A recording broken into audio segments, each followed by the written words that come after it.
All right, welcome to council meeting, everybody. If you ever become the mayor, do not forget to start with the Pledge of Allegiance. I made that mistake earlier and never again. So with that, will you all rise? Place your hand over your hearts. And here we go. I pledge allegiance.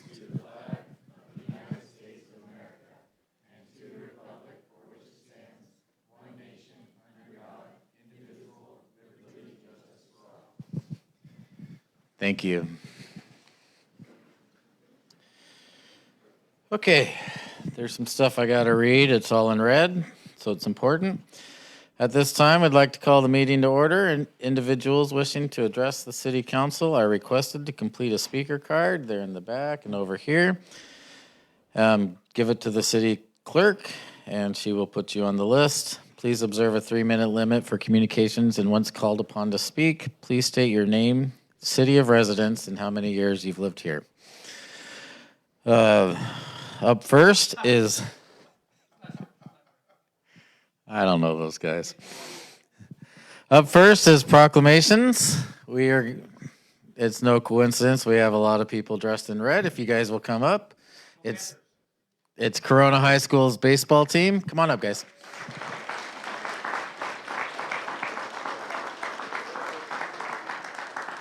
Thank you.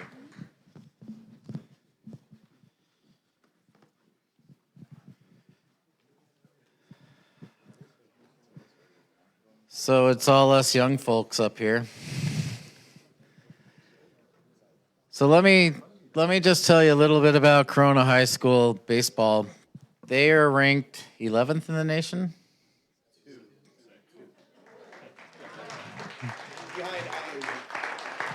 They're ranked second in the nation, and some other loser team is first. And they're ranked 1 in California, ranked 1 in Hawaii. So the reason they're here tonight, not only are we honoring them with proclamations, but they have a chance to go to North Carolina, and they're going to play amongst the top 15 teams, 16 teams. So they're going to show those other 15 teams why they're number 1.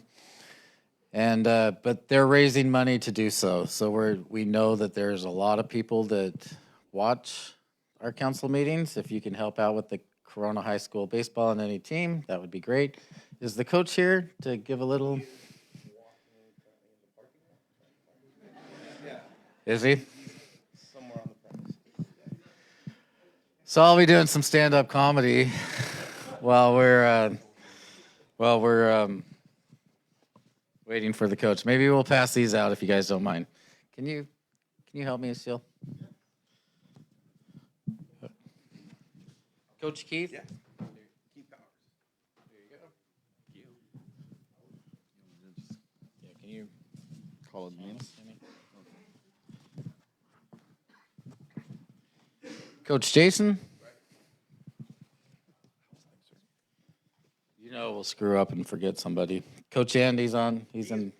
All right. He doesn't get one. Coach Seth Canine? Yeah. He can't find the parking lot.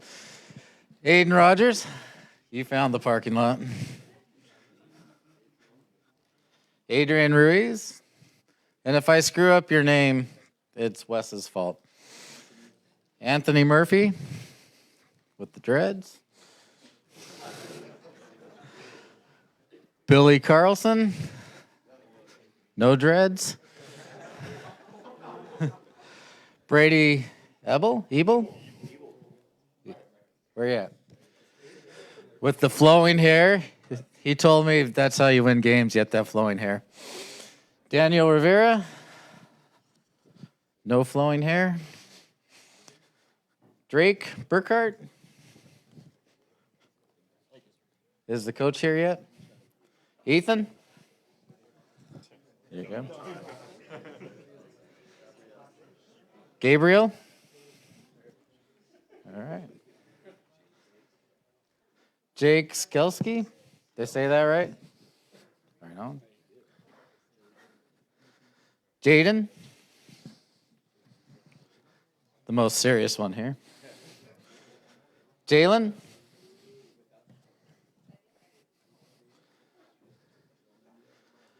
Jonah?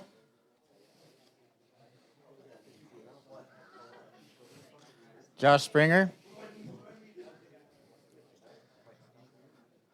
Joshua Sir? Do people call you Sir? All right. Louis Mejia? Nicely done. Mason? There you go. I don't think Mason got the memo on the right hat tonight. Matthew Herrera?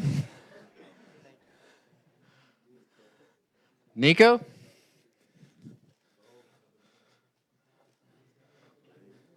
Ray?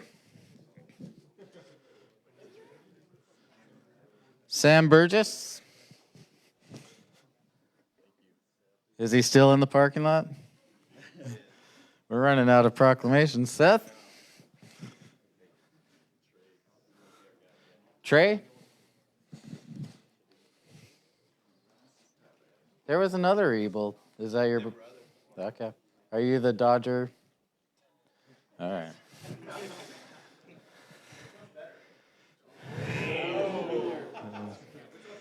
Tyler? Here you go. All right.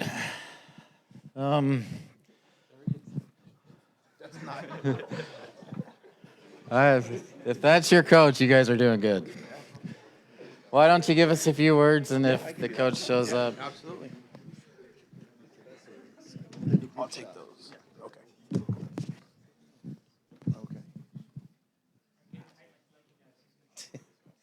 All right, yes, Coach is, he's out there wandering around. Hopefully he'll find his way in here.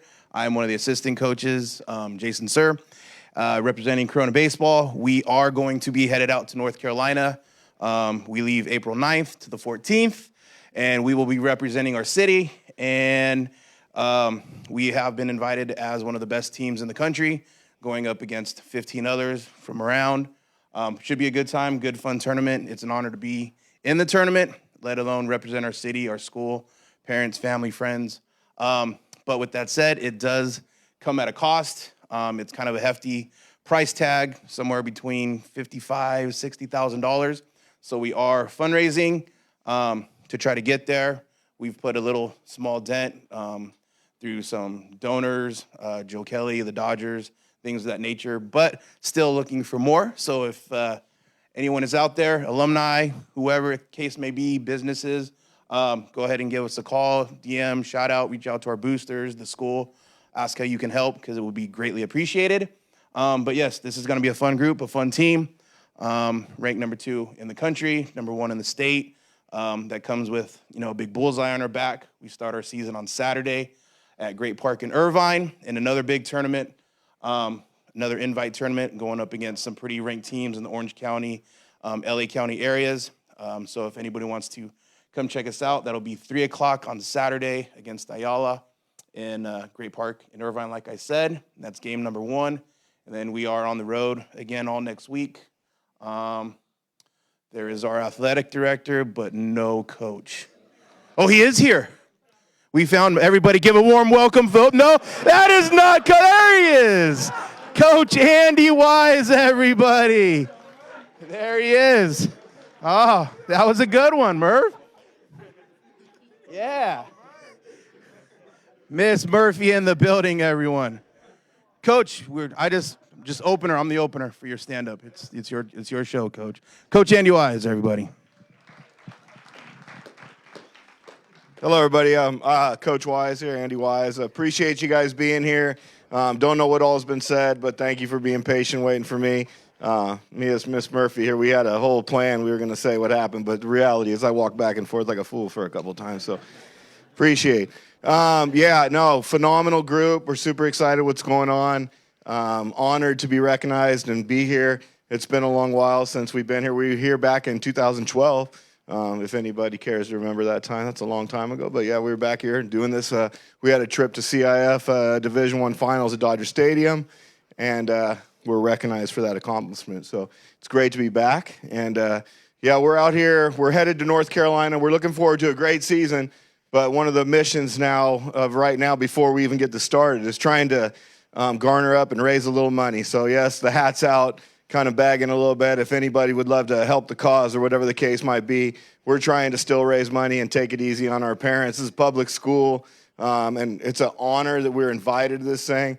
We're going to this thing, and we're doing our best to try to make it work for everybody because it's tough. It ain't easy for everybody, and we're out there, like I said, with the hat out there begging for money a little bit. So if anybody knows anybody, if you do, if we can, your business wants to support, if we can support you in return, very, very much appreciated. But yeah, super hardworking group.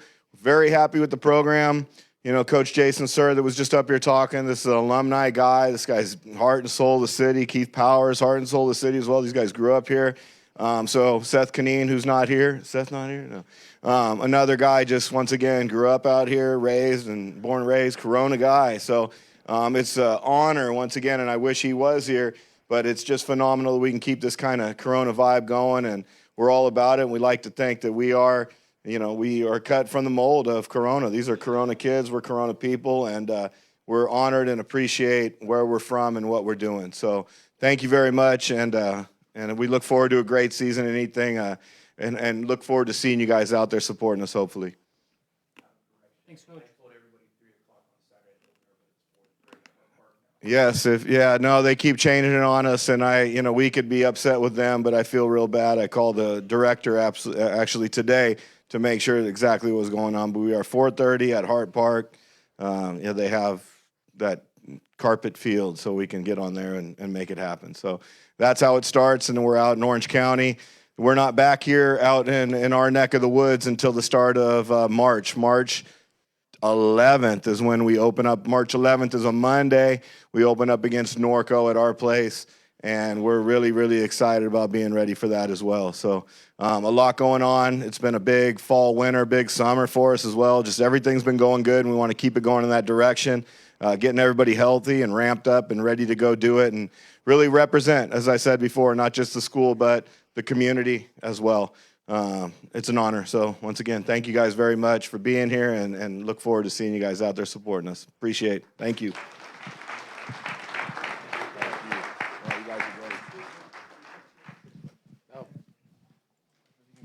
Do we all need to scoot in? Can I get you guys look better than me.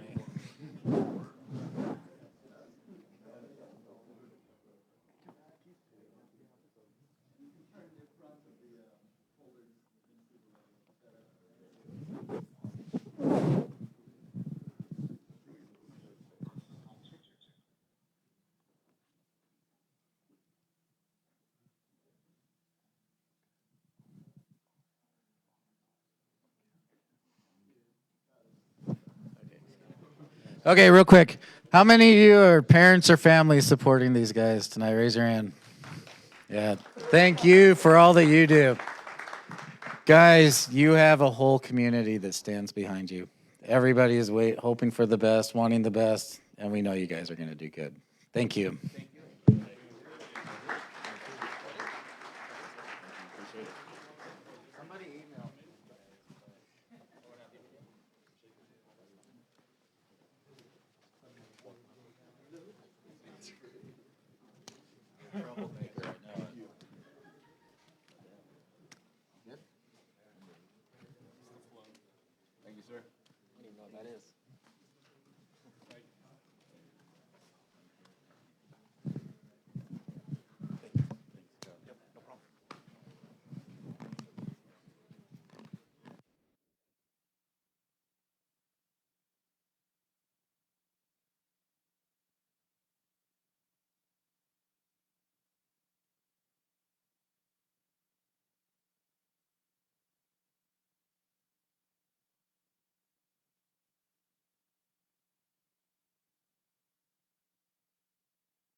Okay, Sylvia, Are there any speaker cards for the public about the recognition? Mayor, we do not have any speaker cards.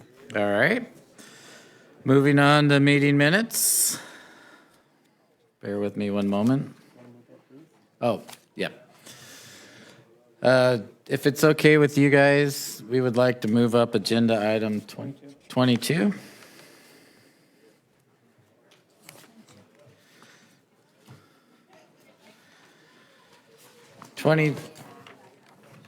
22 is the appointment to the Library Board of Trustees, and with that, we'll turn it over to Vice Mayor Jim Steiner. Thank you, Mayor, for moving this up. I didn't want Ruth to have to wait around the entire meeting just for this, but I wanted to introduce Ruth Heineman. I recently appointed Ruth to the Library Board of Trustees. There she is right there. You're clapping now. Wait till you hear this. So Ruth is a retired teacher who worked as a public educator for 39 years. One of her former students at John Adams Elementary refers to her as the John Adams legend. Ruth has a bachelor's degree from Cal Poly Pomona and a master's degree in child development, also from Cal Poly Pomona. Ruth has been very active in our community for decades. She serves as a board member for the Corona Norco Day of the Child, the Circle City Kiwanis, and the Friends of the Corona Public Library. She enjoys singing in the Circle City Chorale. Ruth is also a member of the California Retired Teachers Association, the Corona Norco Board of Realtors, and she volunteers as a lead ambassador for the American Cancer Society Cancer Action Network. And I believe with Ruth's background and combined with her spirit of serving and volunteerism that she's going to make an excellent library trustee. So please join me in congratulating Ms. Heineman. Ruth, did you want to say anything? I'll be very brief. Thank you, Vice Mayor Steiner, for the appointment. I look forward to working with the other trustees and the library staff to provide services to the people of Corona, services that they want and need. Thank you very much. Thank you. Everybody loves you, and we know you'll do a great job. We might have to build a statue of Ruth out front. Yeah, we do. Jim, would you like to make a motion? I'd make the motion that we appoint Ruth to Library Board of Trustees. I'll second. Okay. Does that need to be a, there you go.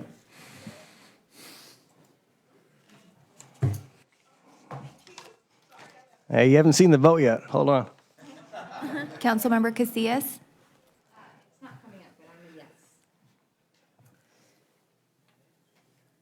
There you have it. There Ruth, you go. made it. Got them all. Good job, Ruth.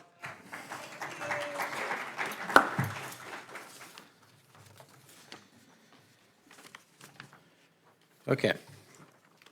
Back on track. It's all good. Meeting minutes.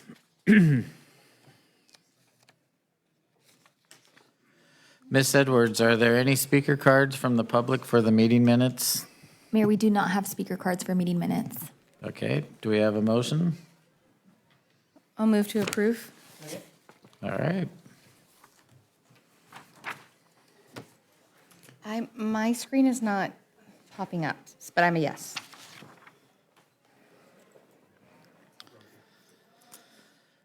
Always a rebel in the bunch. Okay, we're 5-0. Consent calendar. All items listed on the consent calendar are considered to be routine matters, status reports, or documents covering previous city council action. The items listed on the consent calendar may be enacted in one motion with the concurrence of the city council, a council member, or any person in attendance may request that an item be removed for further consideration. Would my colleagues like to pull any items for discussion? 0, 0, 0, 0. I'm a 0. Miss Edwards, are there any speaker cards from the public? Mayor, yes, I have one speaker card for agenda item number 10. Number 10. Okay, put number 10 aside. Do we have a motion?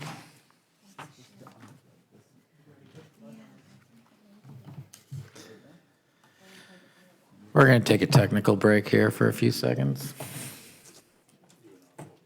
Oh, do we have a motion? Second? Jim, second? Oh, we're already voting. And I vote yes.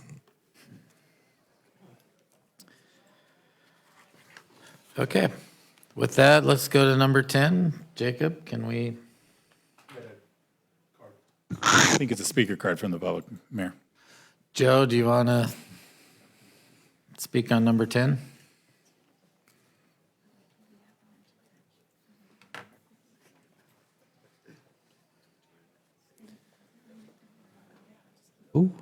Hello, there we go. I'll make it quick. I don't want to keep Sailor here any longer than we need to. He has to get home and get his beauty sleep. So I was noticing the Parks Master Plan. I've been hearing the discussion lately about the people from Orchard Glen were here just recently, and talking about the taking out the plans for the meadow and all this type of stuff. But in the plan, it refers to Skyline repeatedly as just an undeveloped park, and it makes plans talking about developing it to achieve certain level of service goals. It's super odd that a thing that was bought to be left undeveloped is referred to so many times as being undeveloped. We don't say that about the forest land behind there. Well, this is just undeveloped hill country, that we need to develop in order to provide new services. It's such an odd turn of phrase for something that was bought with an intention of leaving it open and undisturbed, to see it being referred to in this plan as an object of development or an object for development with a budget attached to it and a CIP attached to it. So what are we doing on Skyline? You told everybody a few weeks ago, with plenty of time to Sharpie out that section of the plan, or Sharpie out that language, but the language is still in the Trails Master Plan or the Parks Master Plan. What is it? Is it going to be developed or is it not going to be developed? You're developing the plan. What's the plan for Skyline? Are you going to build stuff up there or are you not going to build stuff up there? Is it going to be, a big park, or is it just going to be left alone? Because that's how it was sold, was to leave it alone. It seems like there's another plan afoot with money attached to it. So what's the deal? Thank you very much. Joe, I'll respond real quick, if you're interested. So the plan is to keep it undeveloped, but there are going to be little projects that we're going to do, like the pedestrian bridges, benches, signage, all that kind of stuff. So we're going to improve it. But I feel very confident saying that none of us would vote to do anything major there, like a parking lot or a park. And that's what I heard. That's what I heard at the meeting. But when I look at the document, it says something else. That's why I was kind of surprised to see that. Nothing shady. We feel very strongly that we love this area to stay open, and we bought it for our residents. Yep. I don't, and I didn't mean to imply that you were being shady, but it seems like there's the language says one thing. What you guys said was one thing. The plan says another. I would appreciate it if the plan didn't say that it was going to be developed. If you say you're going to bring amenities up there, that's one thing. But to refer to as an undeveloped property or an undeveloped area and earmark it for development specifically in the plan seems to run counter to what the five of you were talking about and the residents seem to want that live around it. And I don't even live around it. So I appreciate that. Thank you. All right. Excuse me. Thank you, Joe. Thank you, Jim. Okay, communications from the public. Mayor? Oh, we got to vote. Yeah. Okay. Wes votes.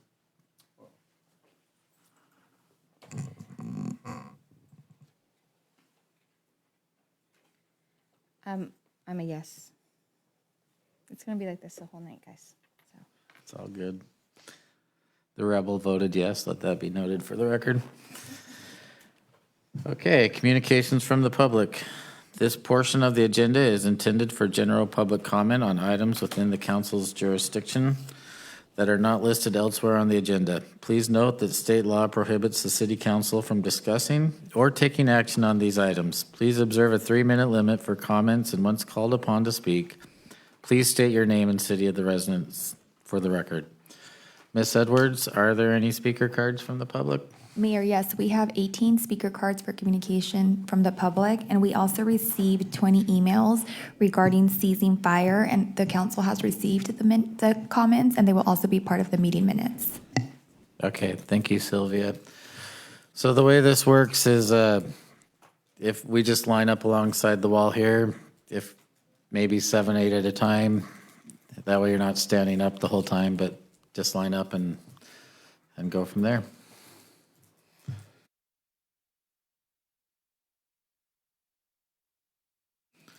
You can come up. Or not. Welcome.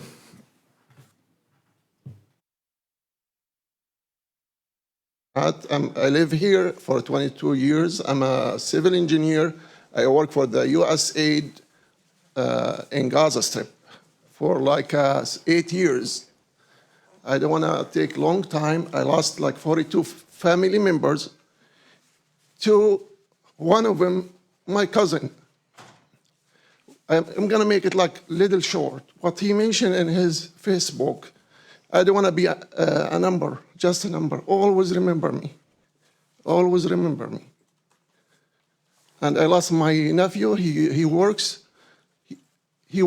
for the public library, and none of them are affiliated to the to any group.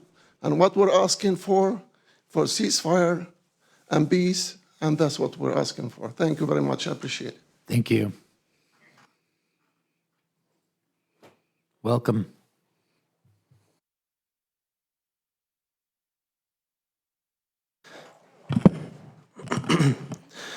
Respected council members and mayor, my name is Shaheen Nassar. I'm a community organizer and a Gazan exile, a member of the world's largest refugee diaspora. I came to urge the city council to address an issue of mounting concern for your constituents, and that issue is the ongoing genocide in Gaza perpetrated by the State of Israel, the largest recipient of foreign aid to our nation. Human Rights Watch, Amnesty International, and even Israeli NGOs recognize that the State of Israel is an apartheid state. So plainly put, that's a state that practices racial and ethnic segregation at the present moment. And I'd like to remind everyone, I hope you recognize the obscenity in that racial and ethnic segregation should not exist in this moment, and that it's weird to support those ideas and these crimes against humanity.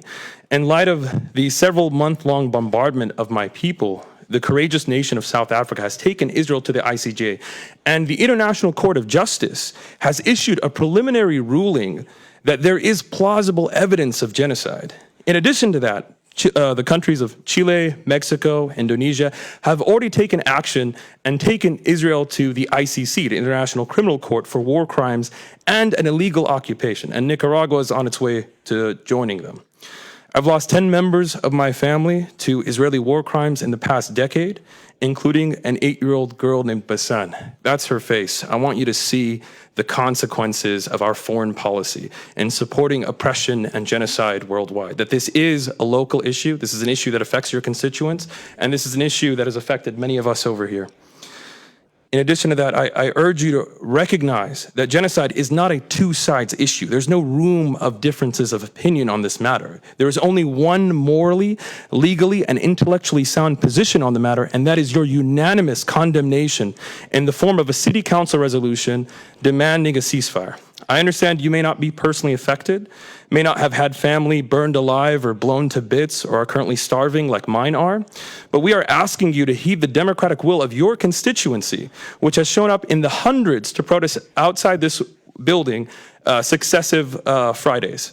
So I've noticed that this body has issued resolutions in symbolic support for various human rights issues over the years, and I assure you that refusing to do so now is a sign that this body gives its tacit support to the murder of our loved ones abroad, but also to the increasing anti-Muslim sentiment that's growing in this nation. I don't know if you heard, but a Palestinian boy was stabbed in Texas. Shortly after, a little bit after, a 6-year-old child was stabbed 27 times in a different state. So I'm asking you, please adopt and vote unanimously in support of a ceasefire resolution immediately. Thank you.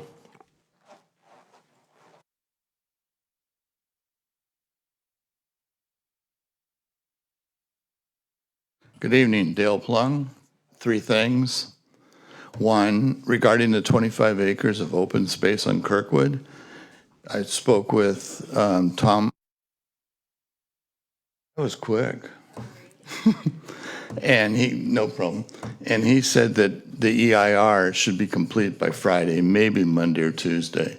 So that's good news. That's progress. That means then it goes to the 45-day thing, and that could be close now, finally. 2, Tom from Oxbow was as surprised as I was that the papers aren't in and signed. He thought they were all complete. So he'll have an answer to me tomorrow or the next day of why it's not done yet. He was shocked. Thank you. If I could just respond to that real quickly. An email to them about 2 weeks ago has gone unanswered. Not to him, but to their attorney. So if you can follow up on that. Okay. Thanks. And I'll mention that to him. Thank you. And the last thing, those of you that I have phone numbers, I forwarded a YouTube video, and I kind of got a kick out of it. It was a 1966 San Leandro City Council meeting. They had about 75,000 people. There was a fight in there for a zoning change for a gas station. I looked it up on Google Earth. They did not approve it in that meeting, which you saw.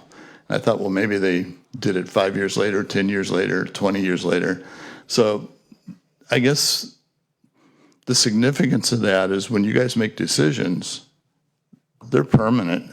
At least, once you put a gas station in, you're stuck with a gas station. So I thought you guys would get a kick out of that. And it seems like all the problems are all the issues are the same. The police, the fire department, the parks, the baby hugging, the attendance, and it really was. I'll try and get it off to you, Jackie. You might get a kick out of it, comparing what a city council meeting is like today compared to what it was like 60 some odd years ago. So I'll get on that, Dean.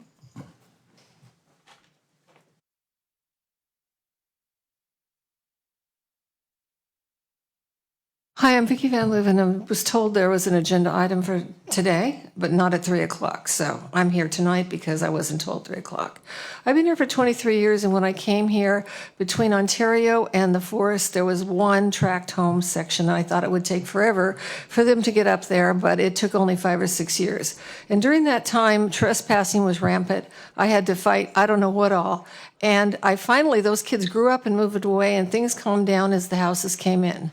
But now I find out through a trespasser 2 weeks ago about Corona Trails. Back when I first started coming to the meetings, I was told by Peggy, who was head of planning at the time, that if I wanted a rural setting, I was in the wrong city and I should move. And they gutted that whole section right in front of the mountain there between Gilbert and Crown Ranch, and took out all the roads and put an HOA in there, and I was behind locked gates without even knowing this was going on. I knew they were building, but I ended up behind locked gates with codes. Now I find out people want access to the forest. Eagle Road's across my property, but you guys euphemistically, Corona has never done anything but vote for development. And they gutted the beginning of the road. And now they somehow see where I cleared a road from Prairie, because I was landlocked, so to speak, they're looking for access. And I was told in a patronizing manner, thank you very much for my input. I'm a woman living on my own. I don't want the whole world traipsing up my property, which happens all the time anyway now. There's jogging, there's sidewalks, and now that jaywalking's legal in California, you can walk anywhere you want on the street. And along La Palma, jogging roads, bicycle roads, bicycle lanes, and this council is pushing people with private property to turn their property, their pets, their children over to strangers walking through the properties everywhere around. They had parties up there for people who didn't live there, and they squelched that. Some guy wanted me to get a key for him to get through the forest gate with horses, which I didn't mind, and the Forest Service said they'd never open it. So when I called and asked Jake about it, he said, oh, well, if you and the city asked, well, we probably would open it. And I'm saying, really, is the law that nebulous that it just depends on who wants to get through and whose agenda it is? I'm furious because people come up there in line, you can't help that, but you guys are promoting hope, and there is nothing that has ever gone down in this city, and there is no one living up there. The signs get bigger, there was home invasions, they pushed for cameras in the local neighborhood. One of them, the kid was this is what I was told, pistol whipped, and the girl was pulled out of the shower. There are no welcome mats. against that forest with residents at all. They don't want the public there ever. And it's very disingenuous, if not just a flat out lie, to give anyone encouragement that that could ever happen.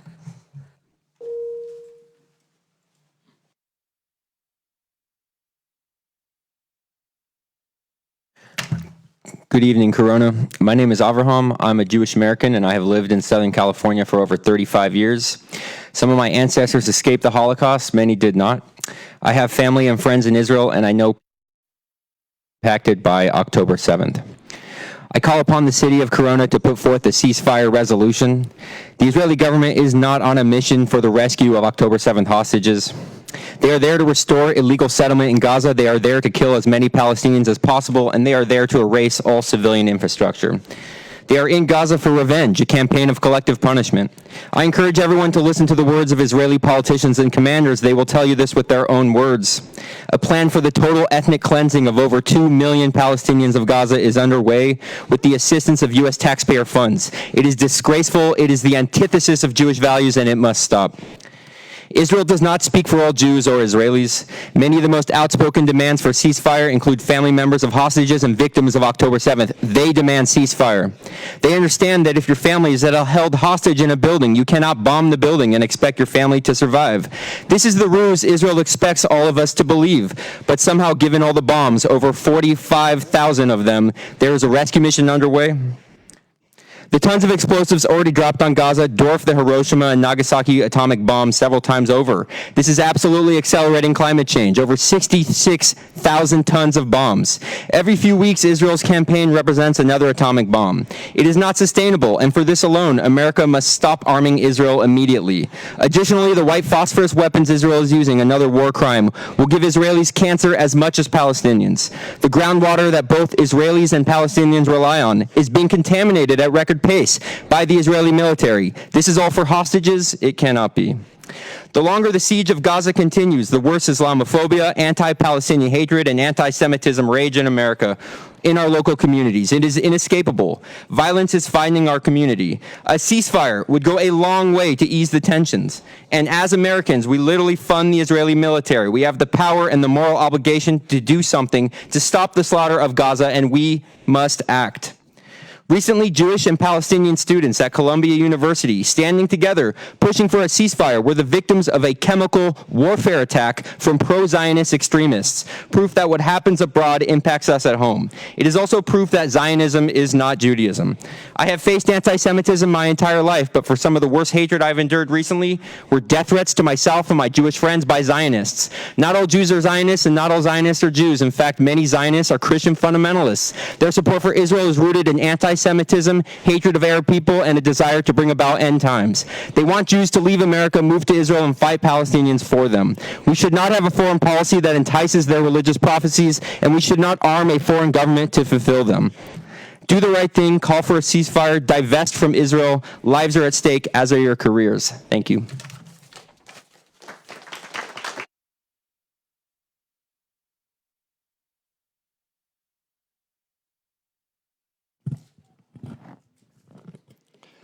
Well, good evening, Mayor, Council members. My name is Hussam Eiloush. I'm a resident of Corona. I've been a resident for the last 24 years. See so many familiar, respected faces. Pleasure being here. Not on a good occasion, actually. I work for the largest American Muslim civil rights and human rights organization. And part of my work is visiting mosques, visiting various communities.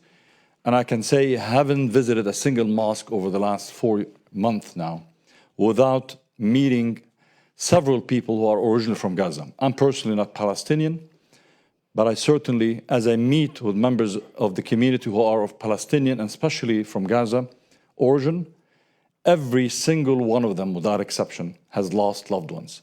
Every single one. I haven't met a single one who, and the numbers are rarely less than 10, 20. My own colleague, the executive director of CARE in Sacramento, has lost 73 members of his family. One of the community leaders, actually, in California, one of the most famous imams, actually, religious leaders, has lost literally every single member of his family in Gaza. It's not a skirmish, and it's not a war that started 120 days ago. A war that is killing a child, a Palestinian child, every single 15 minutes. By the time 5 of us finish speaking, a Palestinian child is killed, and maybe 3 are maimed. A couple of 2 others are orphaned. This is a genocide by every standard, by every element of description as we watch. I know you're wondering, what's in it for us? We're in Corona. Well, we need to stand on the right side of history. One of the most powerful images I've seen in recent times was a Jewish man holding a sign saying, if you ever wondered what you would be doing or what you would have done in the 1940s, when the Holocaust was happening, when a genocide of innocent Jews was happening, you don't need to wonder, you're doing it now. The ancestors of Abraham who spoke right now could have been saved if enough people at that time said no. Even cities that are far away, not connected to what is happening there, are important in creating the public opinion. And you wouldn't be alone. You would be joining the city of San Francisco, Chicago, Long Beach, Oakland, and many other cities that are coming and sending a message that we stand with human dignity for all people. You wouldn't be alone because 60 to 70% of fellow Americans support a ceasefire. And I hope my city represents the feelings of the good people. And I know most of you on a personal level. And I know where you stand. And I hope we see that in your vote soon. Thank you very much.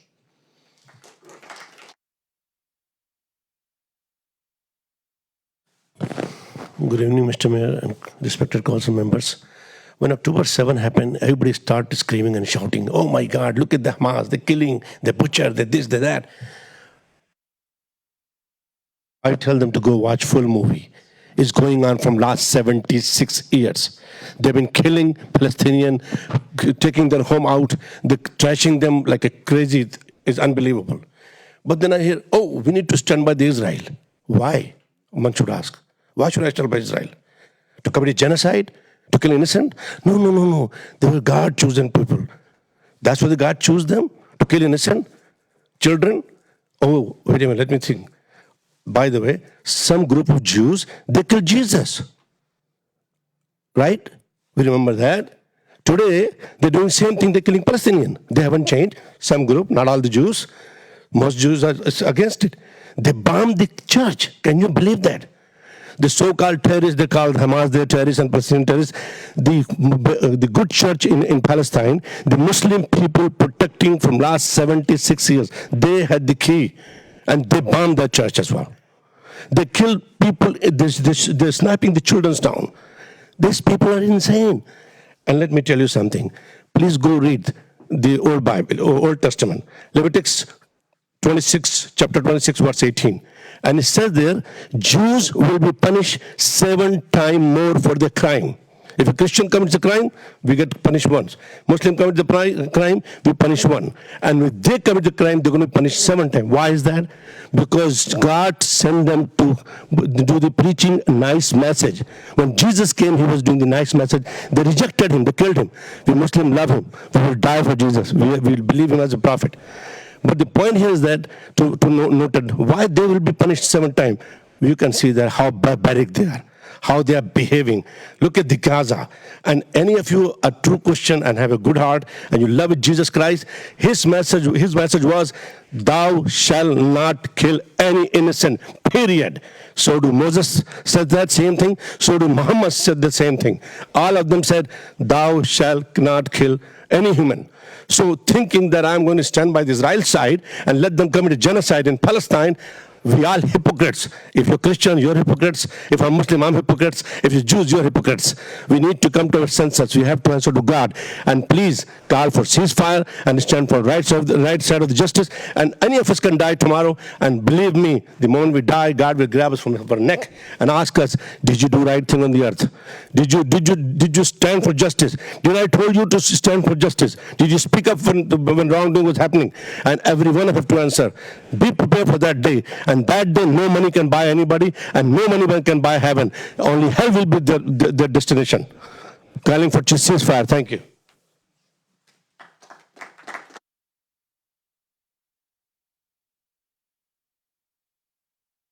Mr. Mayor, Vice Mayor, respected staff, and council members, thank you so much for the hard work you do. I was born and grew up in the Gaza Strip, short years after the invasion of Gaza and the occupation of Gaza in 1967. I lived in conditions very similar to what you see today on TV. So when I see that on TV, it brings it home in my heart. It kills me every day to see what I see in the Gaza Strip. I lost 11 members of my family. Just today, I lost 3 members. A child was among them, a child that will never call me uncle, a child that my kids, my little kids, are not going to see and meet at all and call cousin. And I've been telling my kids, they're 10 years old and 8 years old, one day we will go to Gaza and you will meet your cousins, many cousins.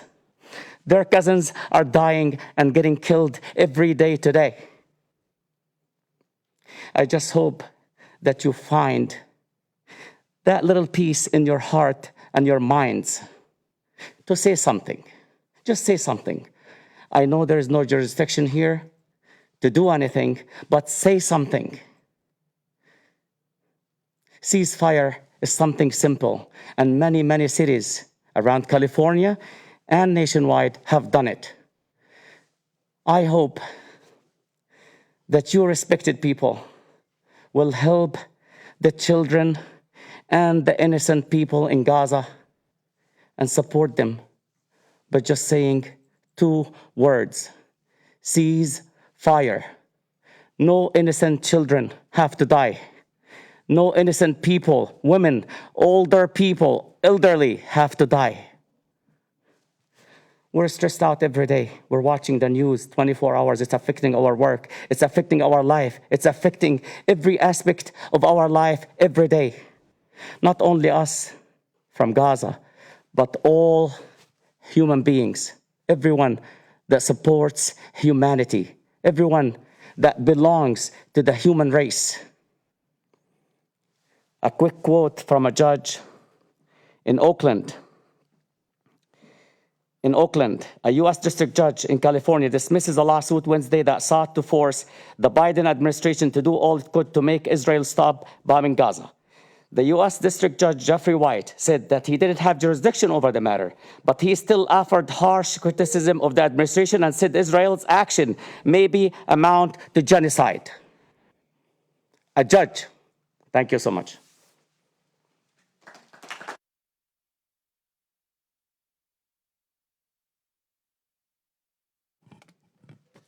Good evening. My name is Reina. I'm a Mexican from Pomona with family from Corona, most notably the late, great Dr. Agustin Ramirez. Years of research on the ongoing dismantling of Palestine have been a profound awakening for me. Raised in the church, my parents instilled in me Christian values that enabled me to be of service and stand up for those in need. It is through the lens of my Christian upbringing that I have witnessed the greed and wickedness that fuels the destruction on the sanctity of life, and it has guided me to advocate for a Palestinian liberation. While I acknowledge that some individuals here tonight may feel powerless to make a difference at the local level, I implore you to summon the courage and compassion needed to support a ceasefire resolution. Just a couple weeks ago, in both Pomona and Montebello, community voices were successful in getting such resolutions passed. I am confident that Corona, the city where my family found refuge to build a life, can also join the movement to stand up against this U.S. tax-funded genocide. Thank you.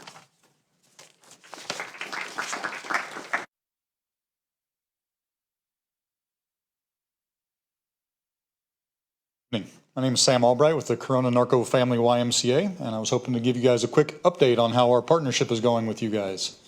A few months back, you guys voted to fund one of our new programs, Diabetes Prevention Program, and that has kicked off. That's taking place at, Circle City Center every Wednesday night. It's actually going on right now. So we've got that program up and running, and we've got another cohort that'll be starting soon to serve residents and provide them with some support in changing their lifestyle to hopefully prevent type 2 diabetes. If you weren't aware, almost 30% of Riverside County residents have diabetes or are pre-diabetic. So it is a huge problem here in our community. So I want to thank you guys for helping us to try to address that. On a little more fun side, we also have an event coming up this Saturday, and I'd love to invite you guys to come out to our Polar Plunge. We invited you guys last year, and I'm a little disappointed we didn't see anybody out there. Tony's coming this year? Okay, we've got the heaters getting turned down this evening, so it'll be nice and chilly. So come on by and jump in the pool with us. I did leave some postcards with your staff here, so take a look at that. But again, from the YMCA, thank you guys for your support and your partnership. We love working with you guys, so thank you.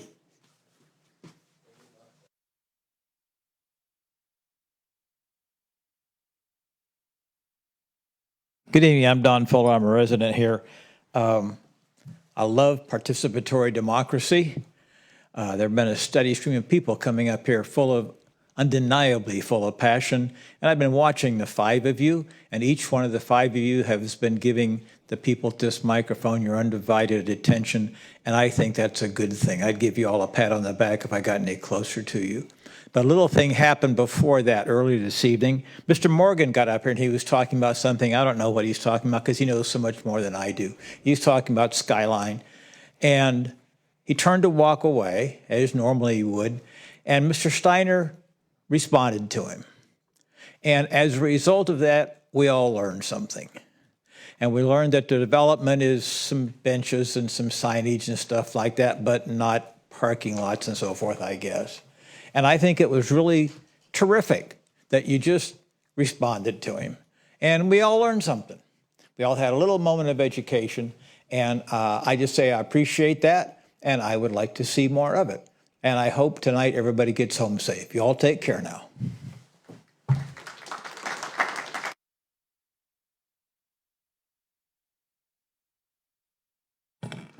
Hi, everyone. Peace be upon all of you. I've been a constituent of Corona for 12 years now. And as stated in our Declaration of Independence, we as Americans believe that all people have the God-given right to life, liberty, and the pursuit of happiness. And yet these fundamental human rights don't seem to apply to the civilians of Gaza, where more than 35,000 have lost their lives, 2.3 million people don't have the liberty to simply eat and live safely in their homes, and pursuing happiness is not even an option for them. Still, we haven't yet called for a ceasefire. In fact, we are funding more aggression with billions of our tax dollars to uphold a war that goes against our nation's values. The motto of our education system here in America is "No child left behind," regardless of race, religion, and economic background, so that we can give each child their best chance at a good life. And yet so many Americans show no concern when more than 12,000 children are killed in Gaza. So I ask you this: do our values and our humanity extend only to those within our borders and fail the rest of the world? This country was created to uphold liberty and justice, but it feels like we have forgotten our core values. All we're asking is that the civilians of Gaza be given food and humanitarian aid and stop being killed. Please, it's not too late. Let's do the right thing and call for a ceasefire. I want my children to know that the city they call home stands on the right side of history.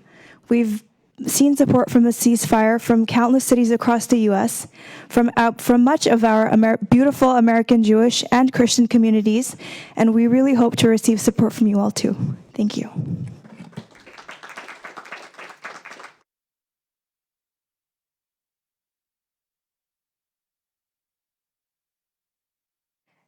Dear beloved community members, my name is Galia Motor, and I've been a constituent of I've been a resident of Corona for about 10 years. And I come here today as a dedicated Corona resident, mother, and human being, and to urge you to please vote yes on a ceasefire resolution to stop the killing of innocent civilians in Gaza. In the past 4 months, over 35,000 innocent civilians have been slaughtered. Many of whom, in fact, the vast majority of whom are young children. Entire neighborhoods have been demolished, including family homes full of memories, hospitals, and schools. Over 2.3 million are being deprived of their basic needs and are cut off from water, food, and electricity. According to the Euromed Human Rights Monitor, Israel has dropped more than 25,000 tons of explosives on the Gaza Strip since the start of the large-scale October 7th war. That's equivalent to 2 nuclear bombs. And according to the Geneva-based human rights organization, the Israeli army has admitted to bombing over 12,000 targets in the Gaza Strip, with a record tally of bombs exceeding 10 kilograms of explosives per individual. Euromed highlighted that the weight of the nuclear bombs dropped by the United States on Hiroshima and Japan at the end of World War II was estimated to be 15,000. So it may sound like a distant problem that we don't need to be concerned about, but the truth is our Corona residents are deeply impacted by this genocide. It has been very, very difficult to find joy in simple things in life and celebrate special occasions when I see close friends that are losing family members and watching them suffer on a daily basis. I have one of my daughter's teacher lost 7 members of her entire family just the past 3 months, 7 members of her family. So this has nothing to do with politics, and I want to emphasize that, because a lot of times people say, well, we don't want to take sides, this is political. It's not political. This has nothing to do with politics and everything to do with humanity. And like our courageous speaker, Abraham, and our beloved Jewish community, I stand here in solidarity with our American Jewish community and with the wonderful organization, Jewish Voice for Peace, stand here in solidarity asking for a ceasefire. It may seem like it's not important. I know it may not personally affect you, but it deeply impacts us, and it really affects your constituents. So I urge you to please vote yes and be on the right side of history. Thank you.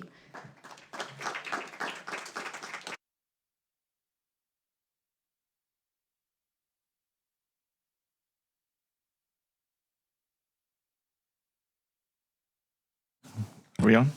My name is Rafi Hussein. I'm one of the worst speakers in the world, so please excuse me for, especially in public. I've been here since '89. We used to, as a mosque, we used to go around in the old neighborhoods and do city cleanup. And I wish we had bought some houses there, because even those old houses are now amazing. But anyway, the point is, the people here are very hurt. They have lost family, they've lost relatives, and what they want, you can't give. You can't bring those people back. You can't stop the war. But what you can do is give them a little bit of hope, saying, hey, we're with you. We would like peace in this area. We would like to establish justice in the area. We would like to establish ceasefire. We don't want any further loss of life. I don't care what it is. Every life has validity. Every life, from whichever religious or ethnic velocity. So that's our request to you, is to find a way and you guys are better in wording it than me. My English is, half warped.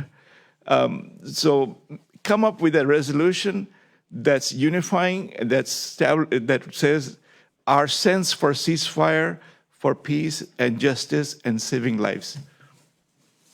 Thank you.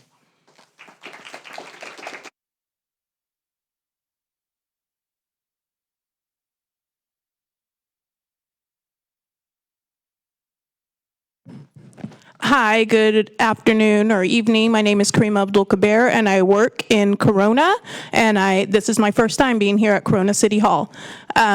Yes, I would like to jump right into it. So many great speakers before me, so I'm not going to try to do what they do, but I would like to state that even though you might think of this as more of a faraway DC issue, foreign policy executive issue, it is an issue for each and every American, because we are paying for all of this and we are sponsoring all of this that is happening in Gaza. Over $100 billion, and they're trying to get up to $17 billion more. So we are directly sponsoring everything that happens in Gaza. So even though this is the city council level, we all need to rise up and say no taxes for genocide, and we all need to vote for the ceasefire resolution. Thank you.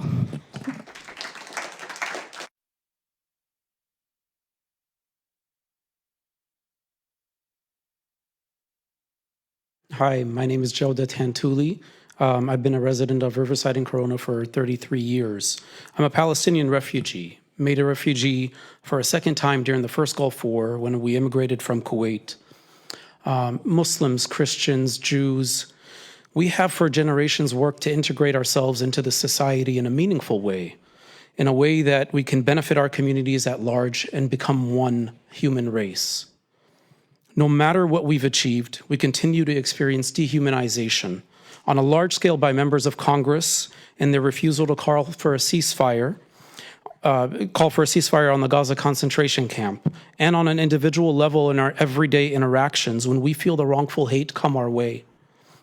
Palestinians in this community have lost entire generations of families during the slaughter and starvation of civilians in Gaza, with over 30,000 killed and thousands more trapped under the rubble of our bombs that we've delivered. We wake up every day to gruesome killings and dismemberment of children, babies, displacement and concentration of Palestinians, where they are tortured to force them to leave to salvage what's left of them and their children. That's ethnic cleansing. We cannot stay silent. History has shown us in Europe what appeasement and dehumanization will achieve. You may think your words calling for humanity and for a ceasefire will ring hollow, but your silence will speak volumes. We should call for a ceasefire. We should call for stopping hundreds to thousands of dollars coming from Corona families every single year going to the racist foreign government that refuses to recognize me as an equal human being and instead carries out an ideology of supremacy. Bring back our tax dollars to Corona. You started this meeting with the Pledge of Allegiance, allegiance to the United States of America. You have the ability and obligation to carry out what you pledged at the beginning of this meeting. In calling for liberty and justice for all, call for justice.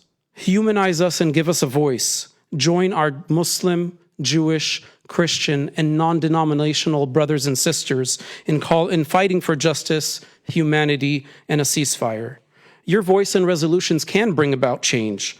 You can pressure our elected officials to focus our tax dollars on our community, to bring back our money, our tax dollars to our Corona residents, to fix our streets, to fund our schools, and to stop these funds from going to racist movements that violate human rights every single day. Thank you.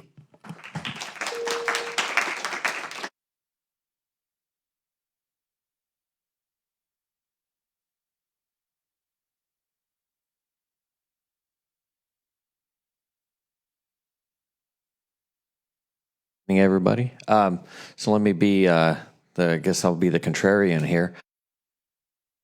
Look, it's hard for me to disagree with a lot of what these people say. This is not the place. If you want to send a letter, send a letter. But what happens when you start taking up issues like this is this room is not concerned with Corona issues anymore. It's concerned with red, blue, up, down, this party, this issue, that issue, a bunch of whole stuff that these meetings are not intended for and are not well suited for. Well, that's fine, but this isn't the setting for it. So, anyways, I've heard stories from both sides. I know people are hurting from both sides. I got to hear about my friend, one of my colleagues at work, lost an uncle and a cousin. One of them's over there. Maybe he's alive, maybe he isn't. It's the dumbasses on both sides that would rather reach out with brickbats and guns and bombs. And there's plenty of dumbasses on both sides. And we're not going to solve it in this room. And so I would urge you to not do a resolution. This is not the place for it. There are plenty of places, there's plenty of places that's not here. Because I've been in this room and it rips my heart out to see, this room taken over by things that don't concern this city directly. We have enough stuff going on. We spend enough time in this room doing things that we really shouldn't do, let alone bringing in national and international issues into this room. We'd never get anything done. So speaking of which, this afternoon at 3 o'clock, this is the kind of stuff that happens. Hey guys, Guys, this isn't. Let him speak. He respected your 3 minutes. You need to respect his. Go ahead, Joe. What? I watched the meeting this afternoon because I had to bounce out of work early to even get back to Corona to even watch it. But I couldn't make it here at 3 in the afternoon. I heard a lot of other people talking about how they couldn't get here at 3 in the afternoon. And the fact that they didn't know what was going on. And when they asked to be noticed about what was going on, city manager, in his normal style, tells them to sign up for an email list. I heard people yelling from the back, I get enough emails. I get more spam, more emails. How am I ever supposed to follow what's going on? You know, oh, don't worry. If we're going to build something, we'll be sure to let you know, which I've been in this room enough to know that by the time they let you know and pretend to ask what you think about it, that ship has already left. That train has already left the station. I mean, I really didn't appreciate that at all. I mean, the people asked you to let me know. Mr. Speak already knows where to find them. You know where to find them. You could do that. And the fact that that process had been going on since 2020, that process started when Talbert was still here. And now at this point, you know, how long down the road that these people still don't know what's going on? That's on you guys. That's on you. The fact that they don't know what's going on. So enough is enough. Okay, Sylvia, well, let me ask the audience. Is there anybody that wants to speak that hasn't spoke? Do they want to come forward? Okay. This is... Mayor, sorry, we do have 2 people on Zoom that would like to address the council. Okay, let's hear from them. You want to queue up the first one? Are you there? Yes, Mayor. Hello, my name is Professor Cheryl Katz. I'm the daughter of a 96-year-old Holocaust survivor and a dad who, along with many others, fought in the Battle of the Bulge in World War II against Nazism. And what we're seeing today with Hamas is exactly that, modern-day Nazism. You know, in 3 minutes, there's so much to dispel, so many anti-Semitic tropes and blood libels and so little time. I totally am in agreement with the last gentleman who spoke. Each and every city, and my heart goes out to every single one of you. As a professor, we're seeing this on campuses as well. There's people who come in, they're from paid NGOs, they're from groups that are anti-Semitic, you know, anti-Israel, and they've got time to go from city to city and make demands and veiled threats. But I will say this, there is no genocide unless you're talking about Hamas. Nobody in this today's meeting has come up and said once about what happened on October the 7th, when people who were the peaceniks, the people who would take Gazan children to Israeli hospitals, the people who would, you know, try to be friendly, and there were work permits and allowing them to come into Israel to make monies. No one said how there were people at festivals, young children who were mass murdered, tortured. This was all on the GoPro videos of Hamas. 85% of the people who live in Gaza today are saying that there will be more October 7th, that they will do this again. As far as, you know, the aid that everybody keeps being so worried about, there were billions that were given by this government to Iran that has funded all of these proxies. The same people who decry death to America are saying death to Israel. Israel's doing whatever they can to get their hostages back, get rid of a terrorist organization that is recognized by this country and the world as a terrorist organization. Food and all that stuff, water is being given into Gaza. It's just that when we found out recently about UNRWA, about the employees of UNRWA who were taking part in the actual killings and torture and kidnappings, and how many people who have been released as hostages who've also said that they were in Gazan homes. If you're worried about the children of Gaza, then tell Hamas to stop using them as shields and to stop hiding and making tunnels in hospitals and mosques and to surrender. That would be the easiest thing. because asking for a ceasefire is not going to work. It would make Israel a sitting duck. When all our fathers and grandfathers fought in World War II, they didn't have a ceasefire. I know there were innocent people killed in Dresden and all over the world, but basically all we wanted to do was rid the world of the people who are trying to rid the Sylvia. world of us. Ma'am. Thank you so Ma'am, very much for this. your 3 minutes is up. Thank you. Is there another? Yes, we're bringing her up right now, Mayor. Okay.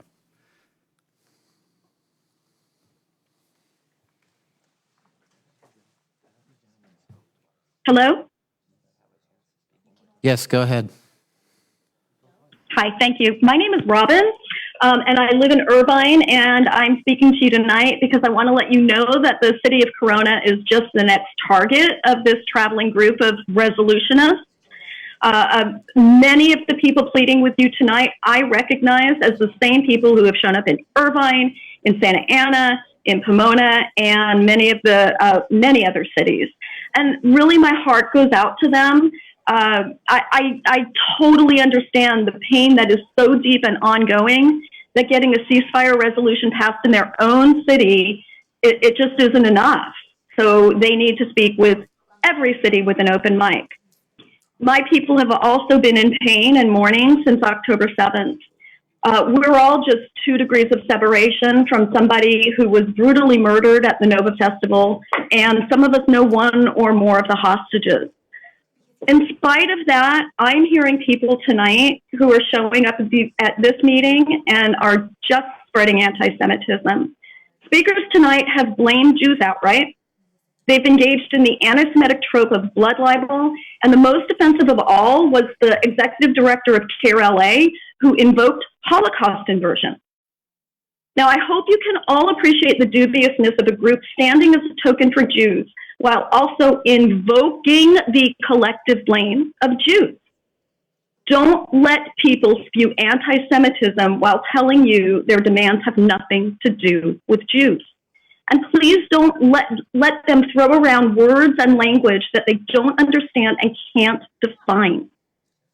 Finally, please don't give further consideration to a request that has no business being discussed by a U.S. municipality. Thank you. Thank you. Is there anybody that hasn't spoke? Mayor, sorry, we do have one more additional person on Zoom that raised their hand. We do allow Zoom calls. Can you, Sylvia, will you please put the Zoom call through?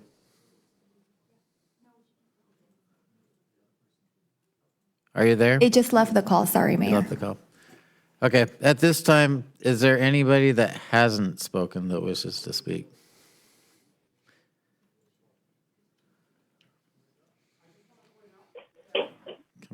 Come to the microphone. Oh, have you spoke? Sorry, no. If you've already spoken, you've already spoken. Is there anybody that hasn't spoke that wishes to speak?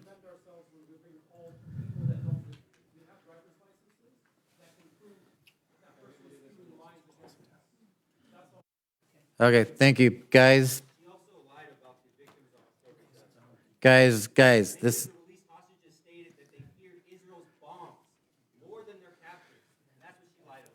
All right, we're gonna close it down right now. I'd like to make a comment. I want to thank all of you that have shown up and respectfully spoken nicely. Rafe, you're a great speaker, by the way. You have nothing to worry about there. Thank you one and all for coming tonight and speaking at the council meeting. Thank you.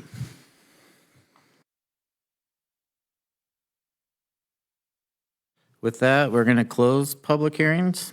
I'm sorry, we're going to close communications from the public and open public hearings. Item number 12 is a zone text amendment. And does any council member want a staff report on this item? Okay. Ms. Edwards, are there any speaker cards on this item? Mayor, we do not have any speaker cards for the public hearings. Okay, the public hearing is now closed. Do I have any questions or comments from my colleagues? Okay, we need to have a motion. Does anyone want to do it? All right, I'll make the motion. I'll read it. Does anybody want to second it? Wimps, all of you.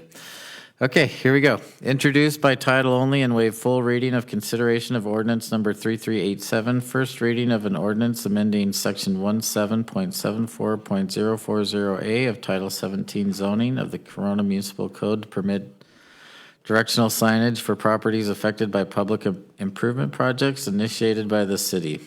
Please vote. I'm a yes.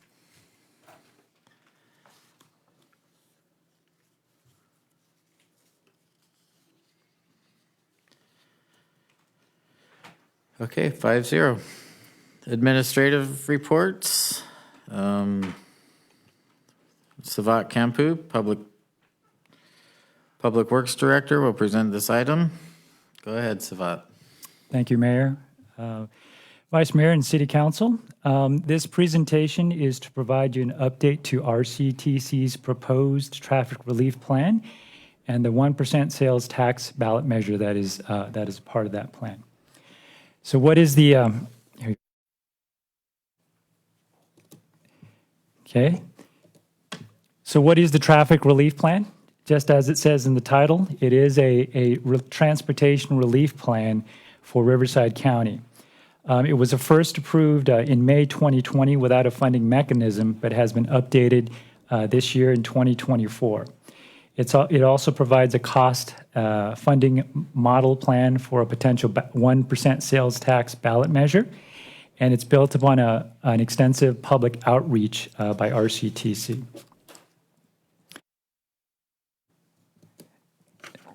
Some of the things that have been heard by RCTC that developed this document is the improvement of freeway traffic flow, the needs and improvement for major roads, and also the improve the conditions of existing roads.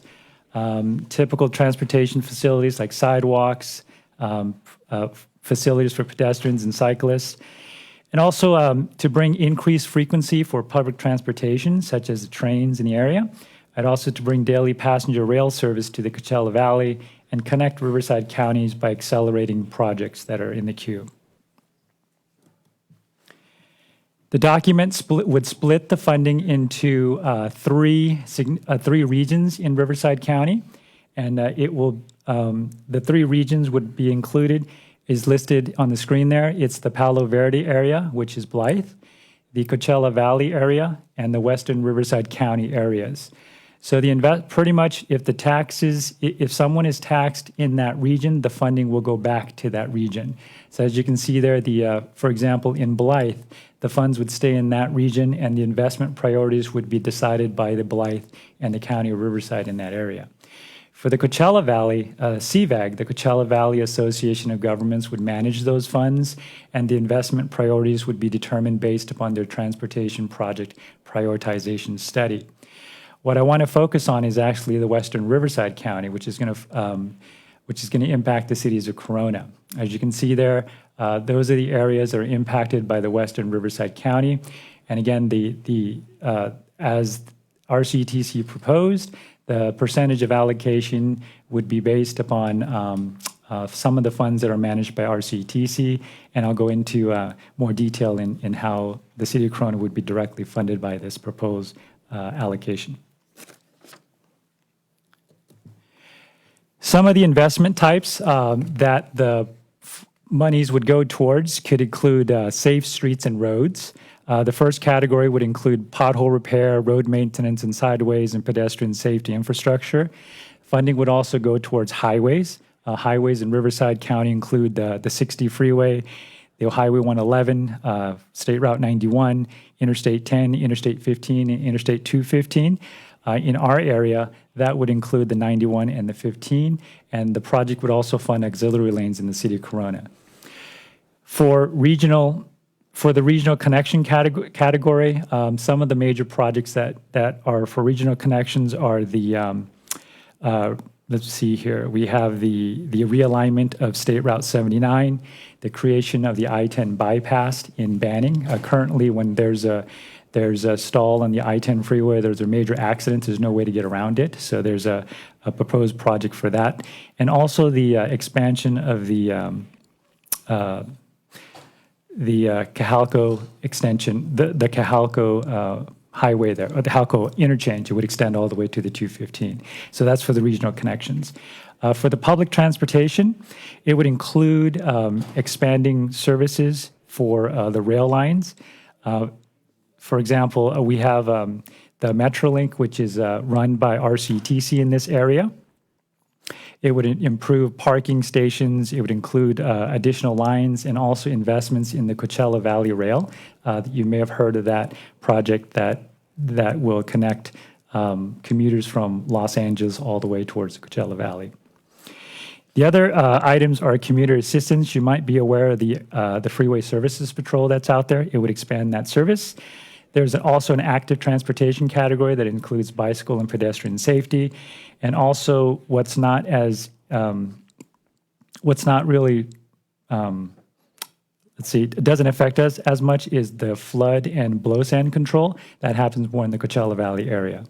And also the environmental mitigation category, there's funding for that. So in order to move projects forward, they also have funding for environmental mitigation for certain improvements. Focusing on the proposed funding allocation specifically for the Western Riverside County area, you can see the percentage breakdown is currently proposed by RCTC. There's, let's see here, 8% proposed for the safe streets and roads, 25% for the highways. Active transportation is 3%, community assistance is 2%, regional connections is 12%, public transportation 25%, and also environmental mitigation is also 25%. Just going down to how it impacts the city of Corona and other cities in the Western Riverside County region, the safe streets and roads category is where the cities would be directly fund or receive allocation of that 1 cent sales tax. Of that 8%, 4% would be given directly to cities based upon formula and population. This would be estimate of about $1.7 million annually to the city of Corona. The other 4%, which makes up the 8% for the safe streets and road, is actually for regional roads and major arterials, which would be distributed by RCTC. I just also wanted to remind you that the plan also will fund highway projects, including the toll roads. Just to give you a comparison, the region currently has a Measure A, which is a half-cent sales tax, which is going to sunset in 2039. To give a comparison, currently 29% of that 1/2 cent sales tax is given directly to the cities based upon formula or population. The city receives approximately $6 million annually in which we use for our street and pavement repair program, and so that kind of gives you an idea of the magnitude in which we would be receiving. Mr. Kempf, Yes. can you repeat that, because that's a very important comparison. So we're currently under Measure A annually receiving $6 million, and Measure A is a 1/2 cent tax. Correct. This proposal is for a full cent tax, and we would see 1.7 million. Correct. Thank you. The other portion of Measure A is the 9% for regional roads and major arterials. That 9% is also for regional and arterials, but again, that is allocated by RCTC. Currently, RCTC provides a competitive grant to pretty much try to compete for this 9%. The city was very fortunate to receive $8 million for the Ontario Widening Avenue project. But again, this is a competitive process, and it's not guaranteed funding for the city.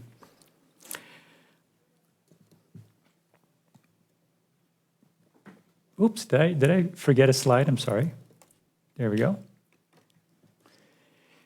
So the proposed funding allocation, I just wanted to put it in a table. You can see that there are 1, 2, 3, 4, Director 5, Campo, 6. I'm sorry to Yes. interrupt you. Yes. You did miss a slide. I'm sorry.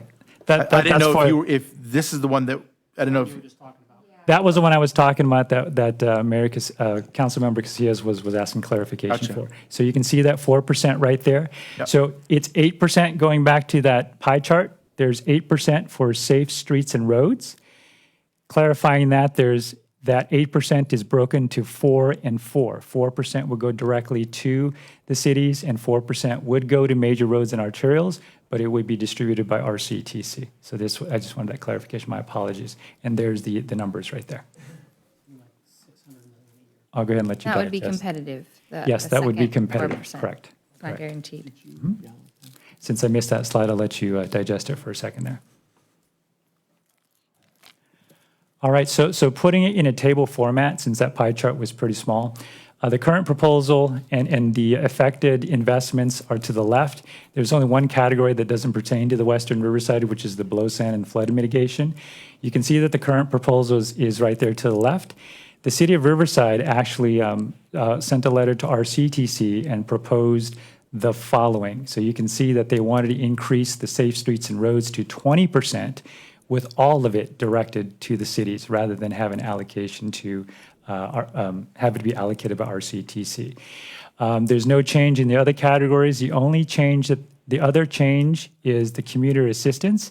They wanted to reduce that to 0 because they believe that it could be included as part of the highway category.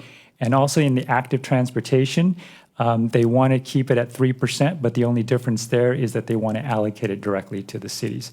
Currently, that 3% would be allocated by RCTC, similar to the SB 821 program that for Safe Streets, Bicycle, and Safety and Pedestrians, which is a competitive grant every other year.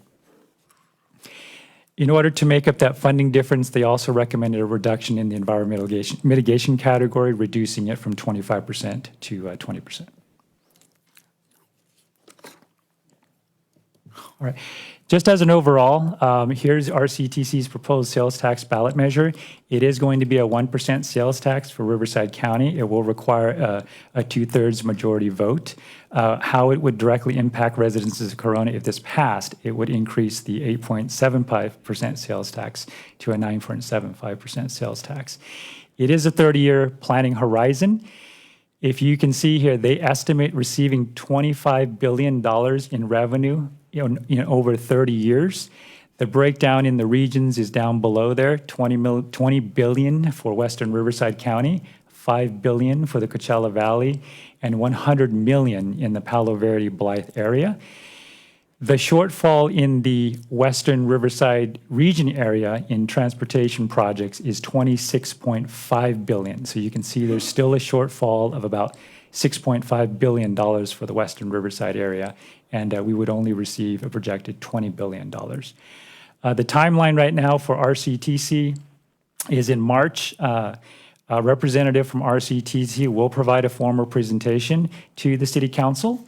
In April, they anticipate to vote on the 2024 traffic relief plan. And in June, RCTC proposes to vote on putting the 1% sales tax measure on the November ballot. And again, November, the voting for the measure would occur if it is approved in June. So I'm just really here to give you options to consider when we receive that presentation from RCTC, is to keep some of these options in mind. We either support the traffic relief and funding plan. Number 2, we can support the traffic relief and funding plan with amendments, maybe possibly concur with the City of Riverside's proposal. We can either oppose the traffic relief and funding plan, or we can stay neutral. Again, the next steps is for March 6th is we can receive that presentation from RCTC. On March 20th, the City Council can discuss the position on the traffic relief and funding plan if necessary, and give direction either to the City Council, RCTC representative, or staff, and we could also advocate its proposed direction if necessary.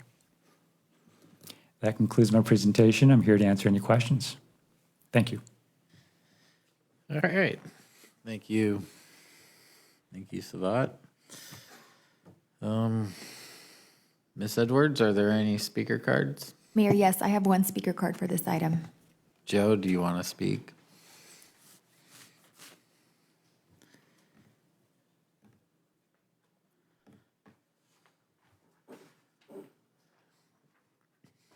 Going to be interesting to hear how you guys come out on this.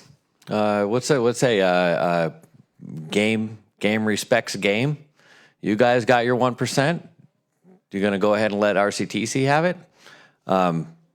You really ought not. You should have plenty of money. You should have plenty of money to do whatever you need. It shouldn't be a matter of like, let's go take another, $40, $50 million a year away from Corona residents. We act like it's, oh, look how the money we're going to get. No, we're paying you that money. We're paying them that money. And if you can point to any way that RCTC ever made life better here in Corona, anything that they ever brought here that's good, everything they touch turns to garbage.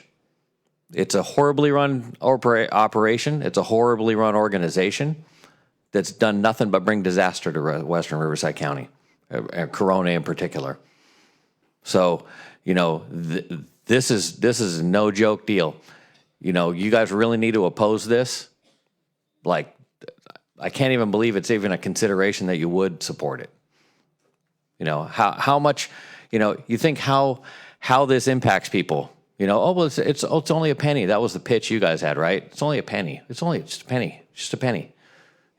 You've basically raised inflation in Corona by 1% single-handedly. You did it. And then if you go along with it, we're going to have a 1% higher inflation rate in Corona. Everything costs 1% more. Save some food items, not all food items. So every time you go to buy something, everything, it's a little bit more that you're taking away. And do we need it? Do we really need the money from RCTC? Can you say it with a straight face? Do we really need it? Because as far as I remember when I said something about, this is going to be, Measure X will be $40 million a year, and you guys laughed about it. You thought that wasn't really the case. And now it's headed towards the 50. It's only going to be 30. It's over 40. It's actually close to 50. It's headed towards 50. So, no, absolutely no. Especially not for RCTC. After what they've put us through, after what they've done to us here in this city, absolutely not. Thank you. All right. Thank you, Joe. Do I have any questions, comments, complaints from Tony? Thank you. Mr. Compu, I'm sorry you had to give this presentation because you probably had to have a big shovel full of all garbage that this was. I do have some questions because for me, it's going to come down to being strategic in how we defeat this. Because there's going to be a lot of cities that are going to be really excited to get $1.7 million, and I'm not. So my question would be, and maybe this is Director Compu, or maybe this is for you, Mr. Ellis, but how many cities would be put into that 9.75 in Riverside County would be put into that 9.75% bracket? Because those are the ones that are really going to feel the pinch of the 1%. So we would go to 9.75, right? Not all of Riverside County would be that high, though, I think. I understand the question now. We'd need to research and see how many other cities have already passed a 1-cent sales tax. I'm going to say it's more than, I don't know, in this 50, 60% range, I think is probably about how many have passed it, but we'd need to go back and double check that number. I mean, for me, strategically, we have to figure that out. I would imagine that some of those cities that are on the lower end of the tax bracket, that this may not be that big of a deal to them. But, to bring it home for me, the Measure X goes directly to Corona. And this is going to go directly out of Corona. And I think, who knows, it's $40, $50 million a year. And our piece of that could be 1.7 or 3.4, 1.7 direct to the city, and another 1.7 that they'll give us however they see fit. And I have to agree with Mr. Morgan. I don't think they've done a great job in helping us out. So I'm interested in strategically how can we defeat this. Thank you. Wes? I just wanted to offer some clarification. Can we go back to slide number 10? So this, we've been going over this quite a bit in the past few months. I've been giving updates at every meeting. And one of the questions that came out of this kind of slide was, this $25 million in revenue is based on a bunch of estimates from Beacon, and there was a lot of questions about that. However, the needs part was really I think we kind of caught them a little flat-footed in the question, that this didn't include any additional money from anybody else.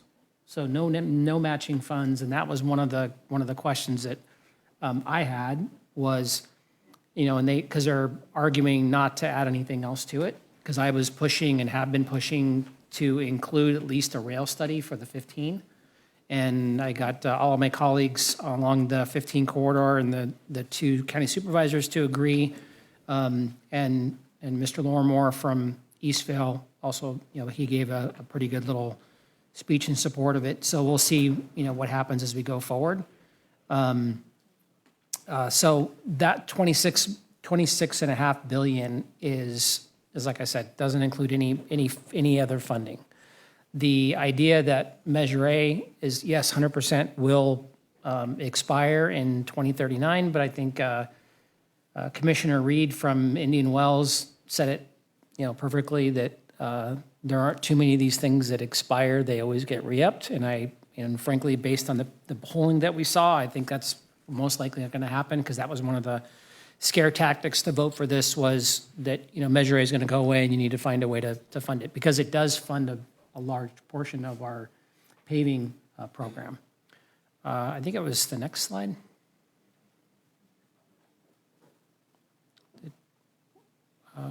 Let's go forward. I think it was either 11 or 12. 11 then. Never mind, it's fine. The 25%, I thought Riverside's idea, the 25% for mitigation is a pretty conservative number. However, it's based on what they feel is going to be required based on what their projects are. The other major decision that the commission hasn't made yet is right now, if they do it a regular straight ballot measure, it's 2/3 majority. And right now, it's showing within the margin of error, pretty darn close to it in different parts. Remember, the whole county gets to vote. And we were kind of told that the eastern part of the county was more for this, but we found that it really wasn't. There was a mixture, and 78% of the population in Riverside County is in the western. But it shows it within the margin of error for it to pass. However, one of the conversations was whether or not we put this on as an ACA 1 ballot measure, which means it would just have to pass by 55%, which they're 10 or 15 points ahead of that right now. However, there are no operations money that can be used as part of if they go the ACA 1 route. And we're going to make that call sometime in, I think, May. That call for us to actually put it on the ballot, I think, is going to keep getting pushed. There was a lot of folks that were concerned about whether or not you go for ACA 1 and then it doesn't pass and then you have to start over again, or you go for this tax and it doesn't pass and then you just re-up in 2 years and do it under ACA 1 and they're showing that it's would pass. So anyway, there'll be a lot of discussions. I'm looking forward to seeing Mr. Hake in the room to ask questions. I definitely want to add the rail project, not necessarily saying in support of this. However, as we've said before, if you don't have a stake in the ground, you don't have a project. So whether or not there's money for it, and there needs to be a stake in the ground for the project. We've shown that on the 91 for the auxiliary lane. We showed that on the elimination of the drop lane underneath the freeway and underneath the 15 at Calco and on the auxiliary lanes on the 15. So to me, this is no different. We need to push to at least get like I said, the pin in the ground. That's it. Thank you. Thanks, Wes. Jackie? Thank you, Mr. Kampu. I have a couple of questions.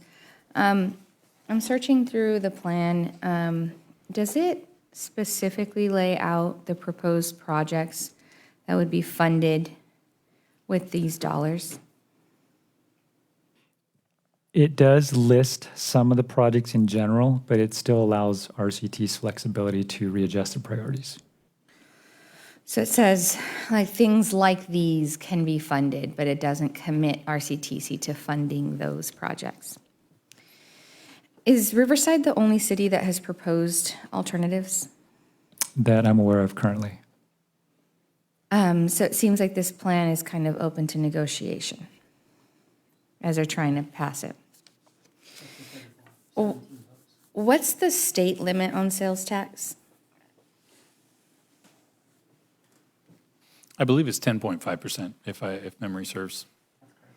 So we're at 875, and if they went on, it'd be 975. And when would this sunset? I think it's a 30-year plan.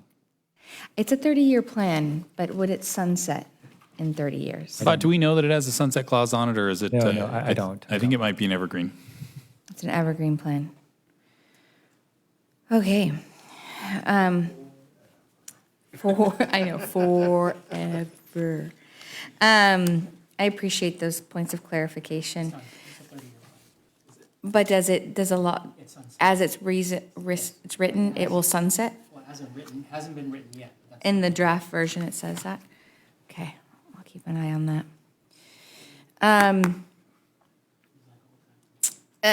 There's a lot here. I can appreciate that we're in a bind, transportation-wise, and we're not expecting any assistance. That being said, I don't like it in its current state. I mean, Measure A, at a half cent, allows us an annual revenue of $6 million. This would get us close to the state max. It would be a full cent increase, and we would only be guaranteed 1.7. That just doesn't sound great. I look forward to seeing RCTC present and learning more about this project. I appreciate that you brought this before us and are putting it on our radar. I think that we need to be, really smart about it. Corona feels the impact of regional traffic in a way that other cities don't. And it's important for us, I think, to take a stand on where we stand, figure out where we stand on this and be active participants. So, yeah, thank you, Mr. Kampu. Thank you, Jackie. Jim? Yeah, I heard this presentation directly from an RCTC rep at our RTA meeting a couple weeks ago. And I also mentioned to him that good luck if you're going to have vague things written down. We may do this project in Corona. We may do this. People aren't going to vote for that. But I also told him when he goes around to various councils giving his presentation to make sure he wears his cup. All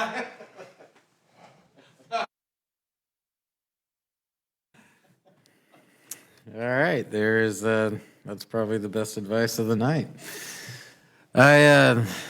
Joe, I don't have a problem speaking my mind on RCTC. As an organization, they're the most dysfunctional organization that's ever come through Corona. And as an organization, they've done the most harm to Corona. Their toll road is horrible. I don't support them at all. And they can take their sales tax and go somewhere else with it. And that's where I'm at. So there you have it. I believe this was just a receive and file. We don't have to vote on anything, right? I don't think RCTC wants us to vote on that. Okay, number 14, fiscal year 2024 quarter 2 budget update by the late, great Amina Mears. Good luck, Claire. The early, great Amina Mears. Good luck, Claire. Thank you, Mayor. Actually, I'm going to punt it over to Luis. He's going to give our budget report first. You wimp. Go ahead. Thank you, Amina. Good evening, Mayor and Council. Subbing in for Ms. Kennicott tonight. We have here before you the fiscal year 2024 quarter 2 budget update. This being a tandem presentation, I am going to present on the quarter 2 budget update, and then I'm going to put it over to Ms. Mears, who will present on the strategic plan progress report and the operational performance update. As usual, we'll go over the general fund first, followed by the utility funds in the utilities department, and feel free to ask questions at any time. We will start with the general fund inflows, which consist of the general fund, the Measure X fund, the Historic Civic Center fund, and the Pension Stabilization Trust fund. Some highlights on general fund inflows, and this is a comparison between current revenue budget and mid-year revised revenue estimates. We are projecting an overall net increase of $5.9 million, which is a 2.7% increase compared to current revenue budget. As you know, we work with HDL to review and analyze the city's sales tax activity. General sales tax dollars are increasing 2.9 million or 5.4%. However, Measure X sales tax dollars are decreasing 2 million or 4.5%. As a destination-based transaction tax, and unlike general sales tax, all transactions do not regenerate Measure X sales tax revenue. We will touch a bit more on Measure X sales tax in an upcoming slide. Moving on to the other categories, increases in the other revenue, current services, and other taxes categories. A slight increase in the other revenue category in the amount of 0.2 million or 2.2%. This is mostly related to miscellaneous rental and or lease income. In the current services category, we are projecting an increase of 5.7% or $0.7 million. This includes items such as plan checks, facility rentals, fire inspections, and passport processing fees. In the other taxes category, we're seeing an increase of 7.7% or 1.1 million. And that is across transient occupancy taxes, business license taxes, and franchise fees. Licenses, fees, and permits will see a slight decrease of 4.1% or 0.1 million. And this category includes items such as electrical permits and animal licenses. Also not shown here, but there is an increase of 2.1 million or 61.8% in investment earnings due to interest on investments. And that is the interest earned on the city's current available cash. This table shows a more detailed version of the information discussed on the previous slide. The column on the left shows where the budget currently is, and the column next to it shows the updated mid-year estimates. It gives you both changes in dollars and percentage change for each of the categories, again, between what the budget currently is and what we are estimating the revenues to be at fiscal year end.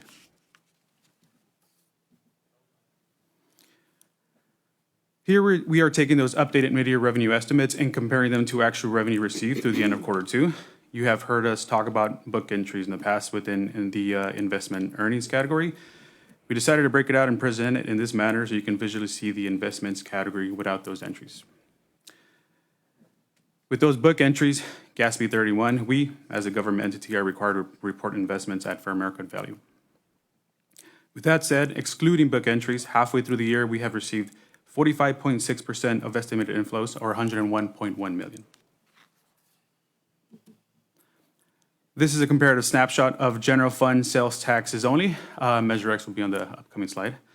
You can see fiscal year 2023 totals on the left, and with the 3-month delay in reporting, we can show one full quarter received in fiscal year 2024 in the amount of 15.4 million. Comparing to that same quarter in the prior fiscal year, we are up 9.8% or 1.4 million. Down at the bottom, we have the updated mid-year revenue estimate. So you can see that we have received 27% of the estimated revenue budget. Same comparative snapshot, but again, just for Measure X sales tax. Again, due to the delay in reporting, we can show one full quarter received for fiscal year 2024 in the amount of 10.8 million. Comparing to that same quarter in the prior fiscal year, we are down 6.0% or 0.7 million. As mentioned previously, Measure X is a destination-based transaction tax, and not all transactions generate Measure X sales tax revenue. Specifically for this quarter, Measure X did not benefit from the new business industrial operations since that business mainly sells goods for delivery to other jurisdictions. And similar to the prior slide, down at the bottom, we have updated mid-year revenue estimate. So you can see that we have received 25.7% of the estimated revenue budget. Excuse me, is that the I'm gonna call Smamazon impact? Ms. Sitton? Can't say one way or the other. Okay, all right, I'll take that as a yes, but thank you.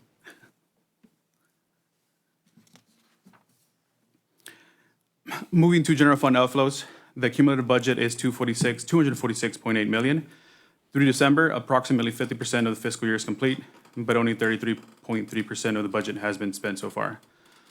Looking at number 4, we like to show anything with a variance of 10%.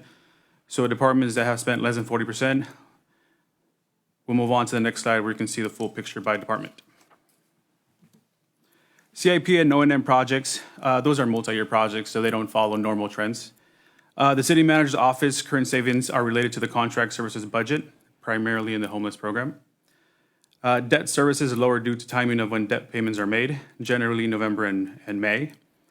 Economic development is also trending low due to materials, supplies, and contractual services. The IT department, and again, this is only the Measure X piece within IT. They are showing 9.6% spent, and that is because some of the one-time projects have not started yet. General government is lower due to timing of when insurance premiums are recorded, normally at year end. And finally, planning and development and public works, they're also trending slightly lower due to some personnel vacancies, but also contractual services.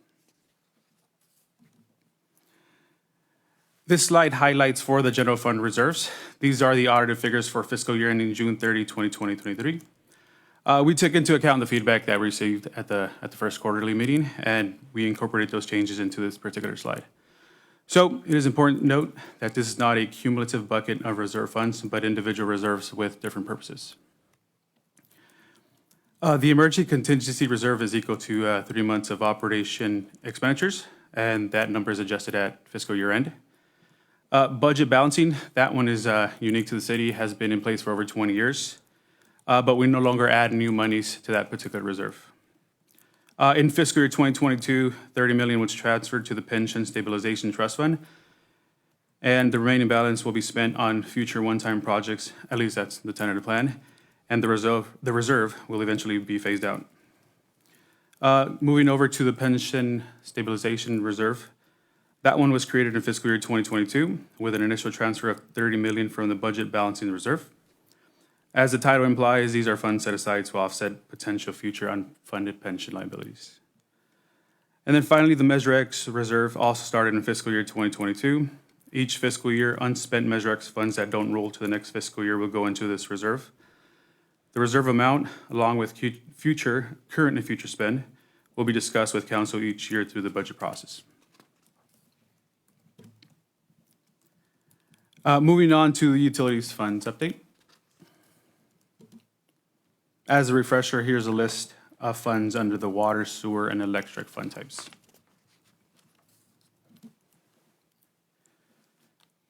Here are some highlights on the inflows. Overall, mid-year revenue estimates are decreasing just slightly, 0.2 million or 0.1%. Looking at the funds individually, electric is increasing by 2.5%. There are small increases across several categories, though largely in investment earnings and other revenues. Water is seen in a decrease of 0.9% or 0.7 million, largely in licenses, fees, and permits and other revenues. And sewer has a small increase of 0.4%. There are increases and decreases across several categories, though net change is due to increases in investment earnings and utility service charges and decreases in licenses, fees, and permits. This is a snapshot of cumulative budget compared to the mid-year estimate, and you can see that there's an overall decrease of 0.2 million or 0.1% as discussed in the previous slide.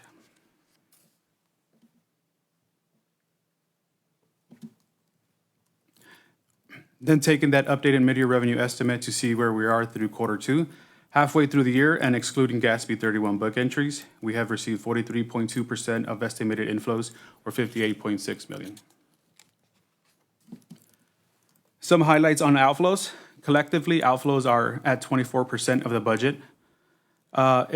Electric is at 43.6, water at 24.6, and sewer is at 19.4. You can see that the CIP and OM project budget spend is trending a lot lower. And again, that's because of the nature of the projects, them being multi-year projects. As for the operating budgets, electric is trending normally. Water and sewer are both trending lower than normal due to timing issues on contractual services and materials and supplies purchases. Also, both categories are seeing a slightly lower trend in personnel due to some vacancies. This is a snapshot of the cumulative budget to actuals information, similar to the previous slide, but broken out by fund and department. Overall, outflows in the utilities funds compared to cumulative budget at quarter two is 24%. Utilities reserves. This policy was approved by the City Council in May of 2022. Beginning with fiscal year 2022, the target reserve amount for each of the operating funds was set to be at 90 days of operating expenses. To build the target reserve amount, the Utilities Department contributes annually 10% of the difference between actual operating revenues and actual operating expenses for each of the funds until their target reserve is met. And these reserve amounts shown here are the audited amounts for fiscal year ending June 30, 2023. And just a note on the actual goals, those are recalculated annually. And comparing the reserves to the current goal, electric is at 5.6% of its goal, water is at 13.1%, and sewer is at 9.1%. And that concludes this portion of the presentation. And unless there are any questions, I'll pass it on over to Mrs. Meters. All right, no questions? Wow, Jim? Thank you. How about that? Amina, what do you got? I got the strategic plan implementation progress report for you go. for fiscal year 24, quarter 2. All right, rock and roll. Rock and roll. So the plan, for those who are not familiar with the plan, I'll just give a quick recap. Our plan consists of one vision, one purpose, 6 value statements, 6 goals, 21 objectives, 138 strategic actions, and 125 performance indicators and milestone measures. So our plan and the city's vision is Corona would be a safe, vibrant, family-friendly community. Our purpose is to create a community where everyone can thrive. We have 6 values, and we have 6 goals on which the plan is based upon. So now we'll talk about our fiscal year 24 quarter 2 progress report. The data sources that I will discuss in the following slides are available on our interactive dashboard hosted by Invisio, which you can find on our city's website. Before I get started on the reports, I would like to note the new colors of the circle legend that you see at the top left of the screen. We revised the colors to match the city's current branding color scheme. So now our orange color represents any projects that haven't been started. Yellow represents projects that are underway. The green or teal color represents projects that are on track, and our gray color represents projects that have been completed. So for our financial stability project highlights, in quarter 2, and I just want to note that the quarter represents the months of October 2023 through December 2023. We have 2 projects that are on track, 2 projects that are underway, and 1 project that has been completed. It should be noted that for this particular goal, all of our projects have either been started and many of them have been completed. So in our future report, you're going to see a lot of these progress highlights for financial stability grayed out. I mean, 1 second. I don't want to interrupt you. Mr. Ellis, is the light bulb, is that orange? I'm colorblind. It could be anything. It's yellow, so that's work is underway on that item. We continue to work on our credit rating. Okay, I just asked because it looks orangish. It's a shade more orangey than the icon right next to it. You're right. Okay. It's an imperfection in the color scheme here. Thank you for pointing that out. You're welcome. Yes, council members, that particular icon, for some reason, it comes out that color. Okay. I knew you would be no help. Yellow always means work underway. The best tools come in yellow.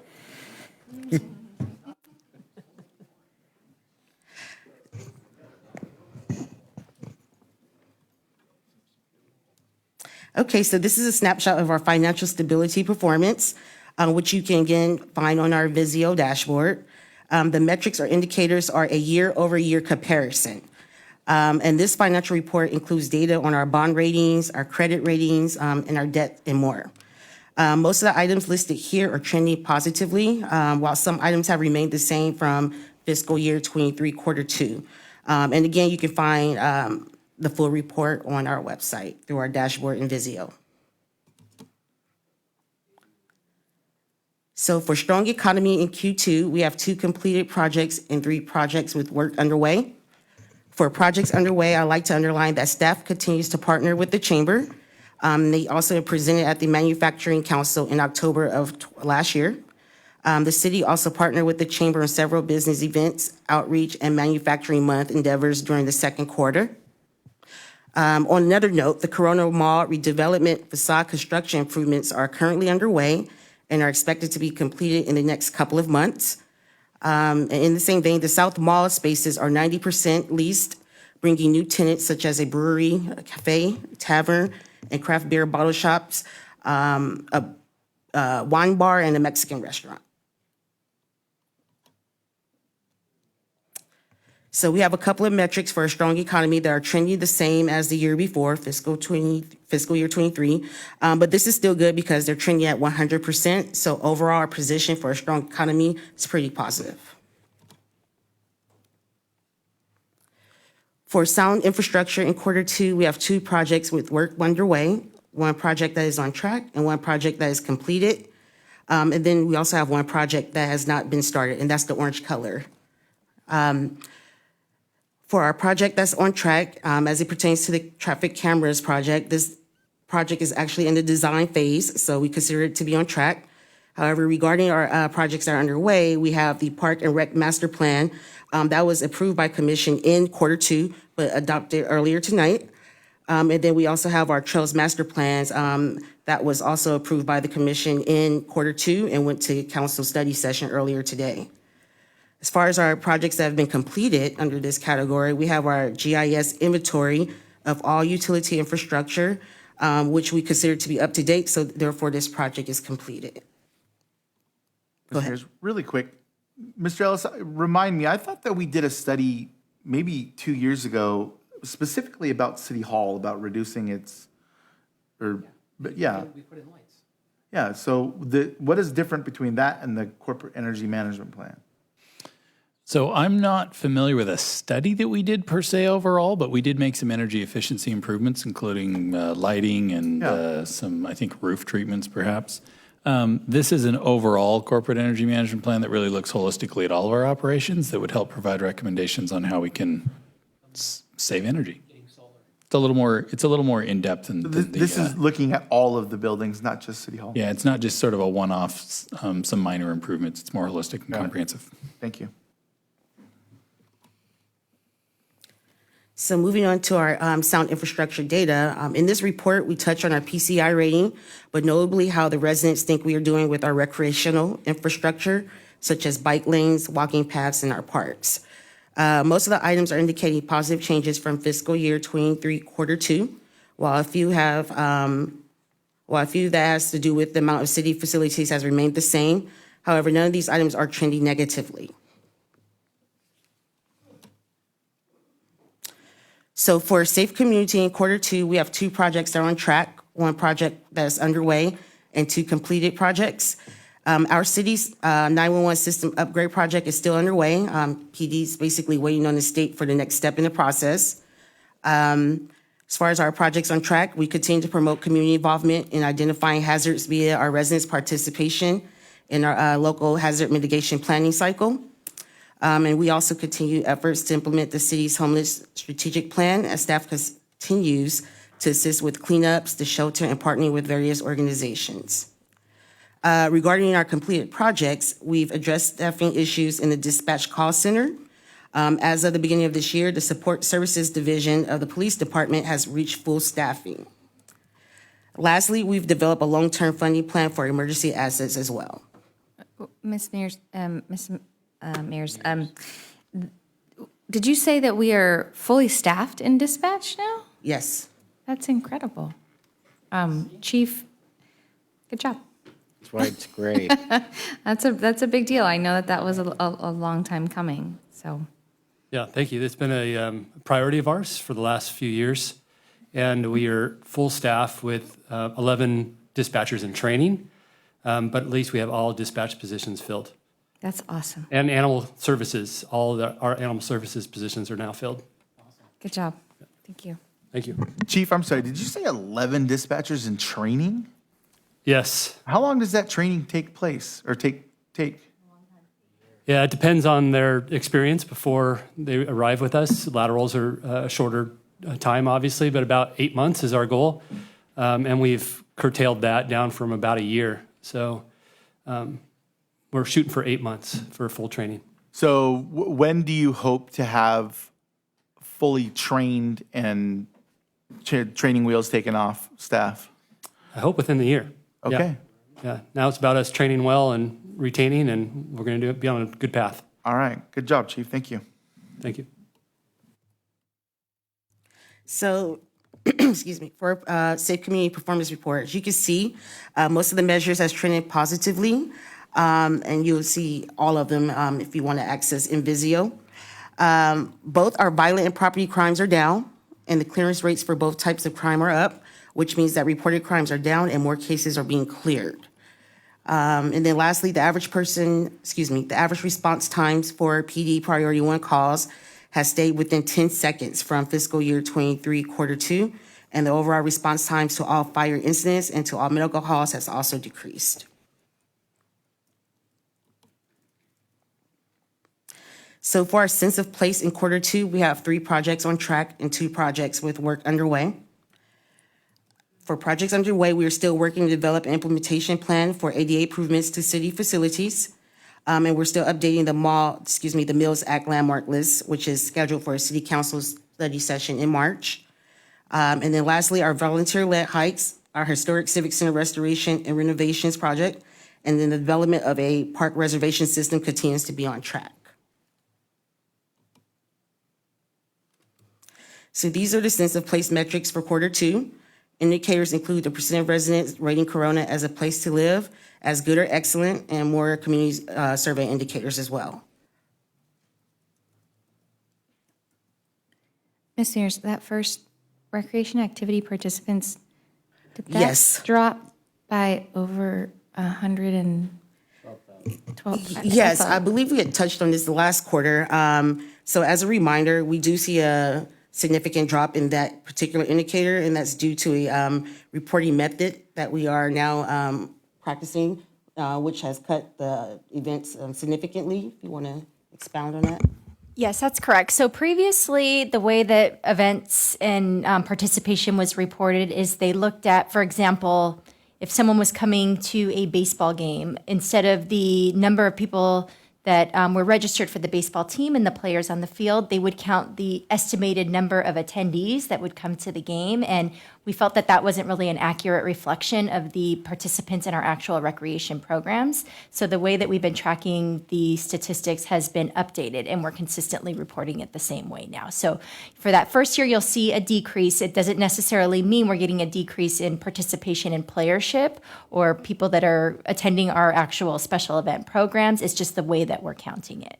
That's a huge difference in the way we're counting. I appreciate a more accurate count. That just really stood out. So thank you. So for our high-performing government statistics in quarter 2, we have 1 completed project, 2 projects on track, and 2 projects that are underway. I'd like to highlight the fact that we completed the customer service training project, which was provided to our staff to improve the quality and consistency of customer service.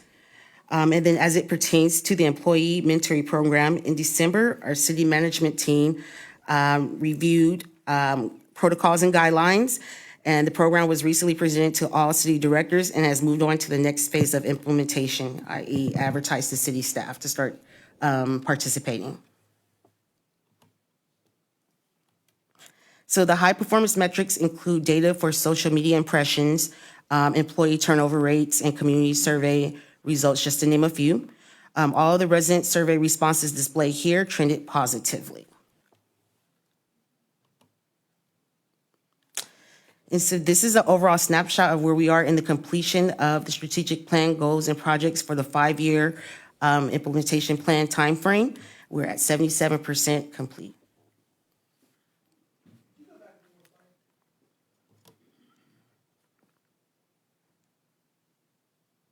100% of the employees recommend the city of Corona as a great place to work?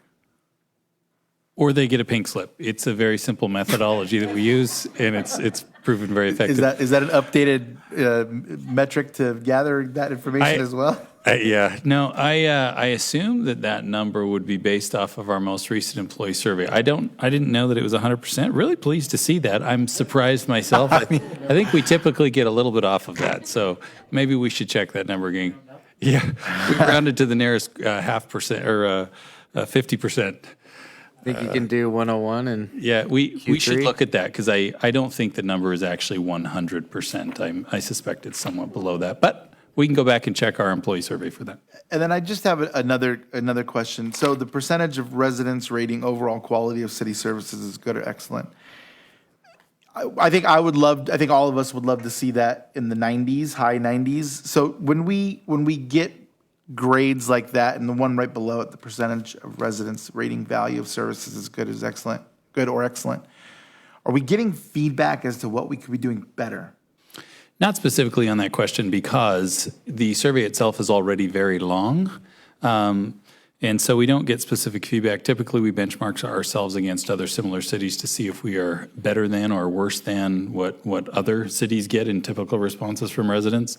I don't know that we have a specific piece of feedback on exactly why people don't rate the value of services as good or excellent as highly as we'd like. Is there a way that instead of benchmarking ourselves against other communities on things that, I mean, if we establish some sort of benchmark, like anything below, I'm spitballing here, anything below 65%, on the next year's survey, we ask for feedback or something. I mean, something along those lines, because these are the people that we're serving. So we need to ask them what we could be doing to do better. And some of it may be good information, and some of it may not. But we still need, I mean, on areas like these, I'd love to see things in the 90s, but we're not going to get that unless we ask them what we're doing wrong or what we could be doing better. So just some food for thought on this report. It's great that we have an uptick, but I'd love it to be in the 80s and 90s. How do we get there? I think it would be, and I meant to mention this earlier, I think it would be good, though, now that we have some time under our belt where we've seen, we have some time, some numbers. Can we put a baseline in here, like what is considered good? I mean, yes, it went up or down for that year, but what do we consider to be a goal or a baseline as? Yeah, Justin, do you want to speak to that? Sure, thank you. So these numbers are carried over from the community survey. And Yeah. So last year when we presented the Polco survey, they did benchmark those against other cities. I'm saying benchmark against like how we're doing, like what do we see as being acceptable or as being a goal? What's our benchmark? What's our goal? Yeah, I think that's a great question. I think we can go back and consider that. I think the trend over time would be important to know Sure. and figure that out in terms of where we fall in the distribution. And to Councilmember DiDario's point about wanting to get these values of services rated as good or excellent in the 90s, I think we're all on the same page about that. But it's similarly to asking a whole bunch of people, like, do you like paying taxes? And nobody really likes that. But when we put these in context with the Polco survey or those other benchmarks, I think we'll be able to get a better sense of that. And I also wanted to assure council, we have a number of ways that we're trying to determine where the pain points are in some of our processes. And so we're, as people go through some of our signing up for permits and other things, we're gathering more specific information about where their pain points are in those things. But to measure them in aggregate, this is one way that we do that. I don't disagree that different types of surveys may kind of point you in the right direction. And I also don't disagree that if you ask 100 people, what can we do better, you might get a whole bunch of answers that aren't really productive, let's just say. But you might find 5 or 6 that actually are something that we could work on. And so, sometimes you have to take the good with the bad. So I wouldn't, what was it that you said earlier? 20 minutes and you can make anybody a fan? So, I don't know how we have these conversations, but maybe they're specifically targeted to 3 or 4 questions that we know that we typically think that we score poorly in. And comparatively speaking to other cities, I don't really want to compare myself to another city. We're way better than all the other cities. So. Point taken. Thank you. Before we move off, I just want a huge shout out to the HR folks and all the leaders in this room. 4.4% for turnover rate is insane. Like, I think my company last year was 21%, which is really, really bad. We had a lot of stuff. But the average in the space, in the engineering space, is like 8 to 12.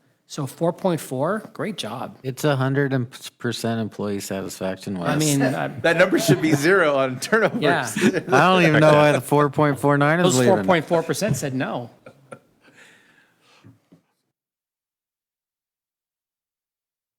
All right. So again, 77% completed with our plan. So now I will look at our operational performance for fiscal year 24 Q2. I also want to note that even though the slide says that these numbers are compared by quarter, it's actually a year-over-year comparison that I'll be presenting. So moving into our community services, most of our community services programs continue to increase or grow. We do have a couple of hiccups, as we pointed out a little bit earlier.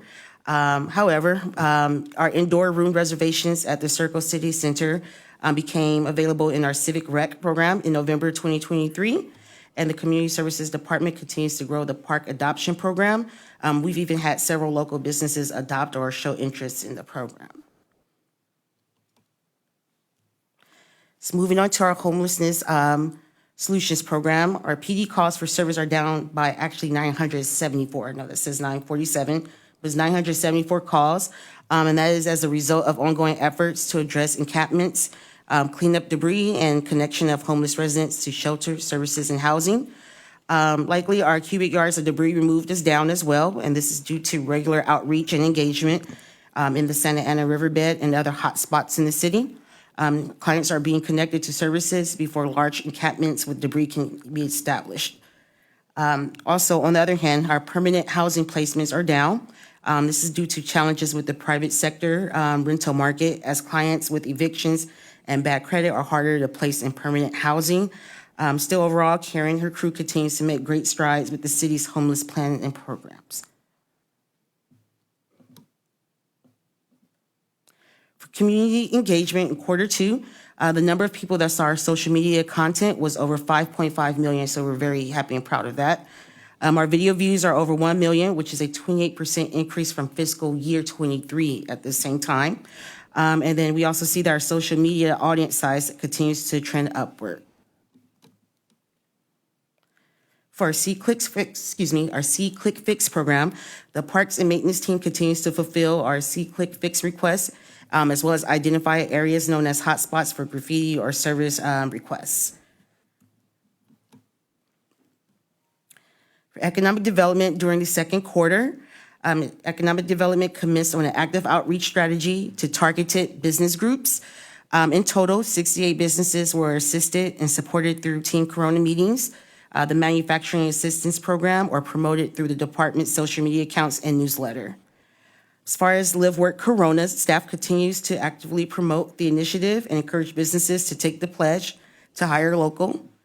And as previously mentioned, the Economic Development Department increased their involvement and partnered with the Corona Chamber of Commerce to host 2 events this past quarter. As for planning and development, the number of inspections, applications, and permits are down, but this is possibly due to the quarter containing various holidays such as Thanksgiving, Christmas, and New Year's Eve. While the numbers indicate downward trends, some of the numbers are fairly close to what they were in the previous fiscal year. For Public Works, I'd like to highlight the 50 work orders completed indicator. This figure has stayed consistent since the last update, as staff is consistently responding to signing, striping, and curb painting requests in a timely manner.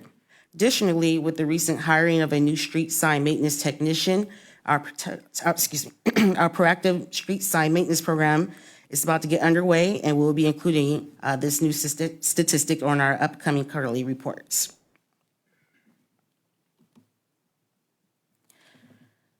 So on the fire side of public safety, the total cost for service decreased, but the number of specific fire calls has increased, as well as the number of fire inspections. Also, fire's average response time may have went down. However, this is an improvement from fiscal year 23. The time went from 5 minutes and 4 seconds to 4 minutes and 49 seconds. So this is actually a positive figure. And then response to fire incidents at 6 minutes or less has also increased to 80% of calls.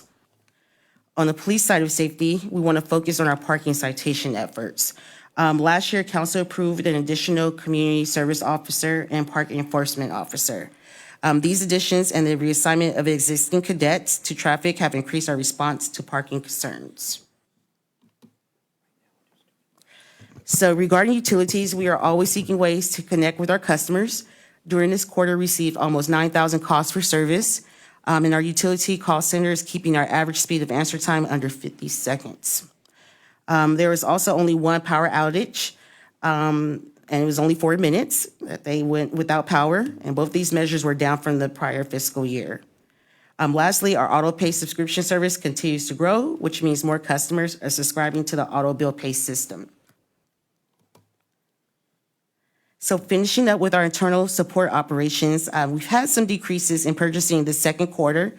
This is attributed to us finally being fully staffed again and making a process change to start issuing new fiscal year purchase orders earlier than we've done in prior years. Those two items contributed to a higher volume of requests processed in quarter one of this fiscal year, which has led to less of a backlog to be addressed in the second quarter. Additionally, purchasing continues to improve process by streamlining procedures. I would like to also boast that county is going on 33 consecutive years of receiving the Government Finance Officers Association Awards. And during this quarter, IT blocked almost 4.5 million potential malicious activity from the city's network. So this concludes my report. If you have any questions, turn it over to you. Thank you, Amina. As always, nicely done. Ms. Edwards, are there any speaker cards on this? Mayor, yes, I Joe? have one speaker card for this item. All right. Good luck, Joe. So I'm real curious how anybody could say with a straight face that this should have been taken up at this meeting, but the Trails Master Plan should have been taken up at an afternoon meeting. Whereas this item is completely inconsequential to any member of the public. I challenge you to find 20 people in this city that give a crap about this particular item. It doesn't have any direct effect on anybody's life. Meanwhile, the thing that clearly did have a whole bunch of impact on people's lives, to the point that there was a significant show up here this afternoon, notwithstanding me, that had to be taken up at an afternoon meeting where people had to take off work. At this point, I can't, it's deliberate. It's deliberate. At some point, there's a genuine disdain for public involvement, for public participation. You guys, I'm not saying it's you guys, but the result is that you heard it this afternoon from people. They have to take off work, or they can't come here. They got to just send an email. I guess the email is the preferred way to communicate at this point. But meanwhile, you take up how much time with a 51-page slide deck that could have been taken up, this could have been a receive and file. It could have been. You could have asked some questions about it if you had them. But meanwhile, you're taking up time at an evening meeting that could have been better used discussing the Trails Master Plan and hearing from people. You probably would have heard from more people if it would have been an evening meeting. I pretty much guarantee you that. Thank you very much. All right. Thank you, Joe. Moving on. Oh, did anybody have any questions, comments? I just want to say thank you. I love reading it. I read it, I think, 3 times in the last 4 days, just because I wanted to go back and refresh and be happy. So good job. Thank you. I feel like I say this every time we talk about a strategic plan. I appreciate, and I just appreciate that it's not like a thing that sits on a shelf that we just dust off at the end of 5 years. It gets incorporated in our work plans, and we get quarterly updates of the progress. We set out to do these really big things at the beginning of the strategic plan, and we're coming through with them. So I feel like a broken record every time we have a strat plan progress report, but anyway, I appreciate it. Thank you. Jim? All right. I read the strat plan 4 times myself, so that's just how I roll. Okay, boards and commissions, reports from, I think I missed somebody. No, I didn't. Yeah, you missed a whole page. So go to legislative matters? None. Oh, legislative matters, none. Boards and commissions, reports from city councils, commissioners, and staff for the, all right, following boards. Library Board of Trustees, none. Planning and Housing Commission, we got a couple of those. So let's start with number 15, Planning and Housing Commission, tentative track map 37805 to create one lot on 0.42 acres for residential condominium purposes located at the northeast corner of River Road and Coda Street, APN 119-081-012, in the R3 multiple family residential zone. Applicant Aurangzeb Mirza, and I totally apologize for murdering that name.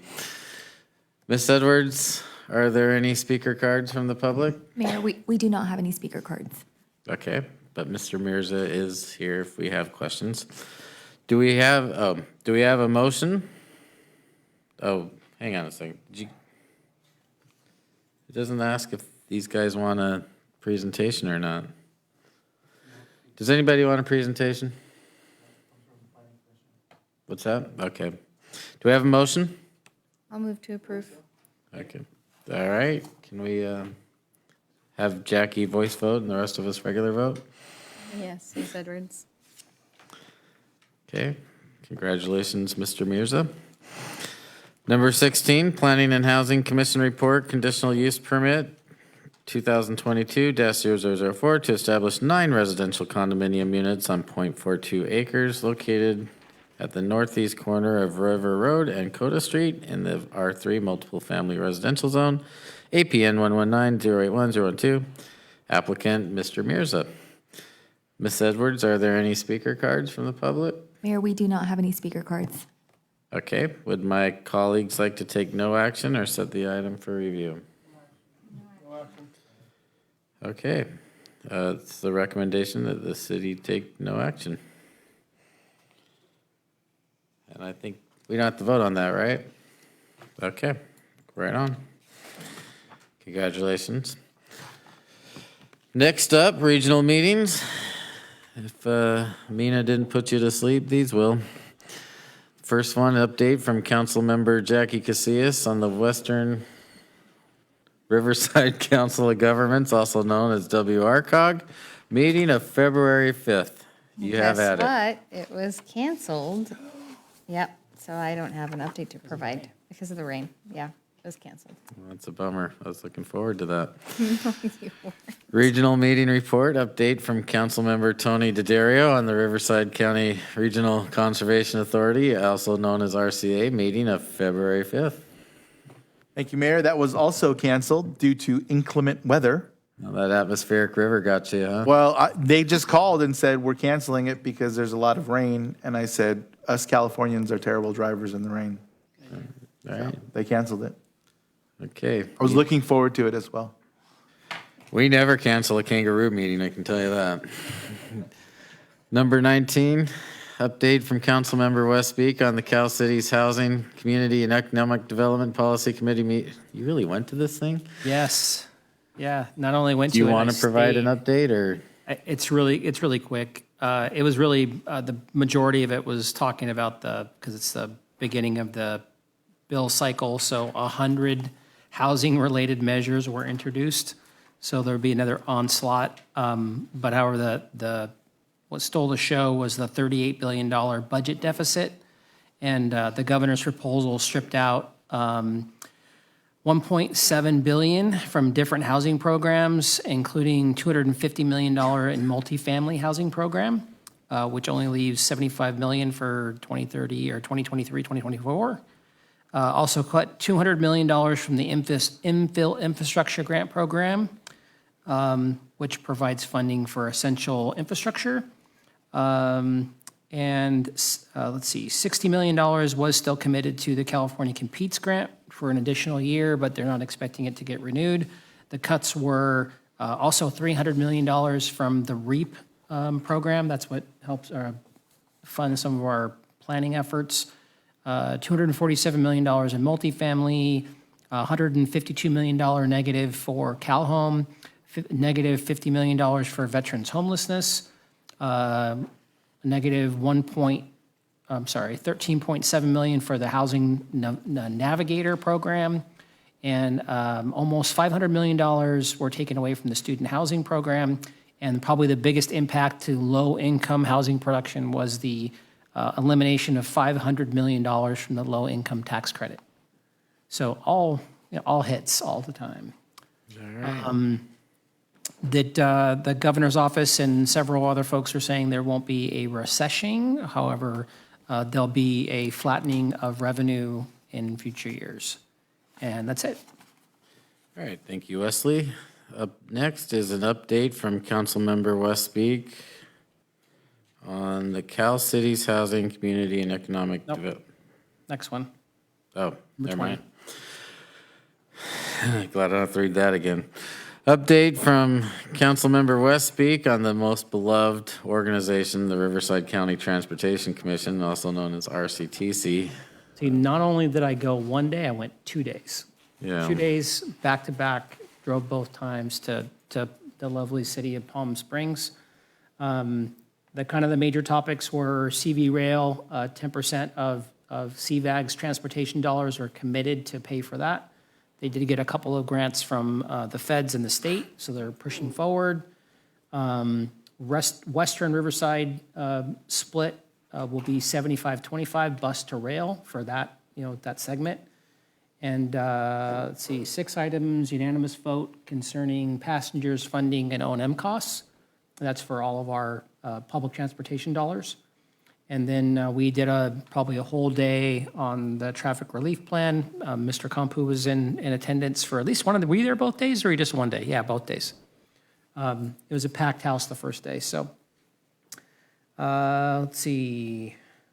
Yeah, that's about it. That's good. All right, thank you, Wes. Up next, update from Vice Mayor Jim Steiner on the Riverside Transit Agency Board meeting of January 18th. Yes, sir. So the Vine Street Mobility Hub is now open in downtown Riverside near the Metrolink station. The mobile hub has 16 bus bays, a community plaza, shade structures, and more.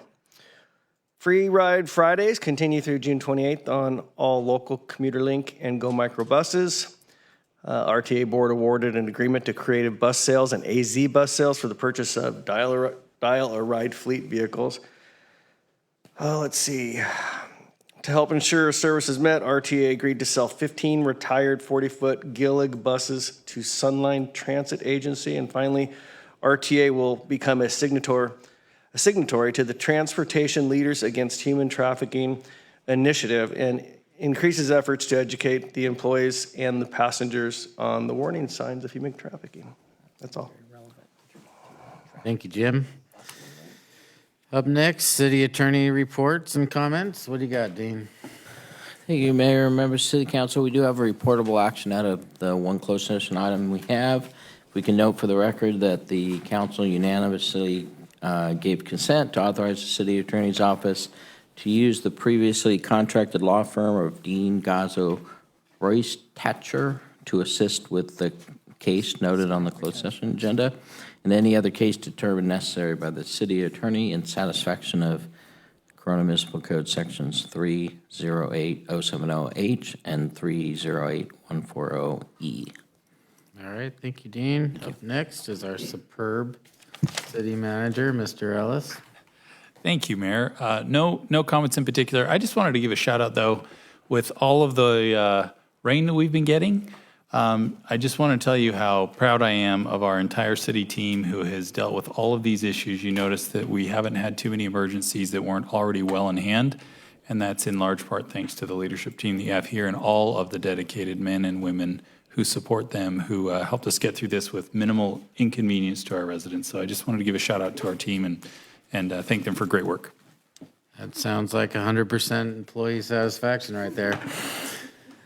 All right, Tony, what do you got? Thank you, Mr. Mayor. The really only thing that I wanted to report out was the mural unveiling at Promenade Park. That was last Saturday. This is the first public art piece mural that we did. Hopefully there's more to come. And what a great mural that was presented on the building that we chose to paint, and depicting the history of Corona from it's always interesting to see something from an artist's point of view and what they capture and how that translates. Mayor, I'm sure you're going to talk about it like you did at the unveiling at length and about the history, so everybody settle in for a history report. it was interesting to watch mayor and council members speak. You could say it. Go history nerd on this mural for they were probably there for 2 hours talking about certain things. So anyway, that was it. That's it for me. Wesley, do you want to go all nerd on the mural? I'll go medium nerd. It was really, it was beautiful. It's a great mural. It draws people in. The artist he's great. And I love the fact that he's local. He was so engaged. It was really interesting to walk around the mural with him and get his impression or his reasoning behind little things and how, without even doing it on purpose, that he found these little pieces that tied together, and he made some kind of judgment calls on how he was going to do things, and it was just perfect. And I recommend everybody that hasn't seen it, please go out and look at it. It's really cool. Looking forward to seeing that, more murals in different parts of the city, and he was really excited about it. Kept telling people to email us and call us and tell us they want more, and I told them don't need to do that. We're all in. I want to say thank you, and it was great to see Chief Young recognize his team last weekend. Thank you for the invite, and was a good looking group, and everybody seemed to have a good time. So please thank the folks that put that on, and likely it was really cool to see all the really great things that you guys have done this past year, and looking forward to seeing what we do this year. That's it. Thanks. Thanks, Wes. Miss Jackie? None for you. Jim? Okay, I won't go into the mural, Tony. I think Wes covered it perfectly, actually. I would like to close the meeting in honor of Betty Todd. And if you don't know who she is, she turned 100 years old last year, and she passed away a couple weeks ago. And Betty, her mother-in-law was Bernice Jameson Todd, which Todd Elementary is named after. And Betty grew up in LA. She went to UCLA, where she earned 3 majors, which is unheard of. And I don't even think Jackie pulled that off at UCLA. She while at UCLA, she married Clement Todd, which was Bernice Jameson's son. And so she married Clement. They had kids. Their kids still live here in Corona. But when I first moved into my house, Betty would come and take care of our kids and bring them presents, and my kids loved Betty, and she was just great and wonderful. And when we would go places, we told her one time we were going to Julian, and she begged us to bring her apples. So we did. And then every family trip after that, we brought a different fruit for her. And she just became a part of the family. And as beloved as she is to our family, when I started the History of Corona Facebook page in 2014, Betty was my secret weapon. I would text back and forth with her, and I would ask her about Corona history, and she was the greatest source for it because she lived it. She was 100 years in. And it's just sad to see her go. And for that, we love Betty. My family loves Betty. Our city loves Betty. And want to close the meeting in her honor. Thank you.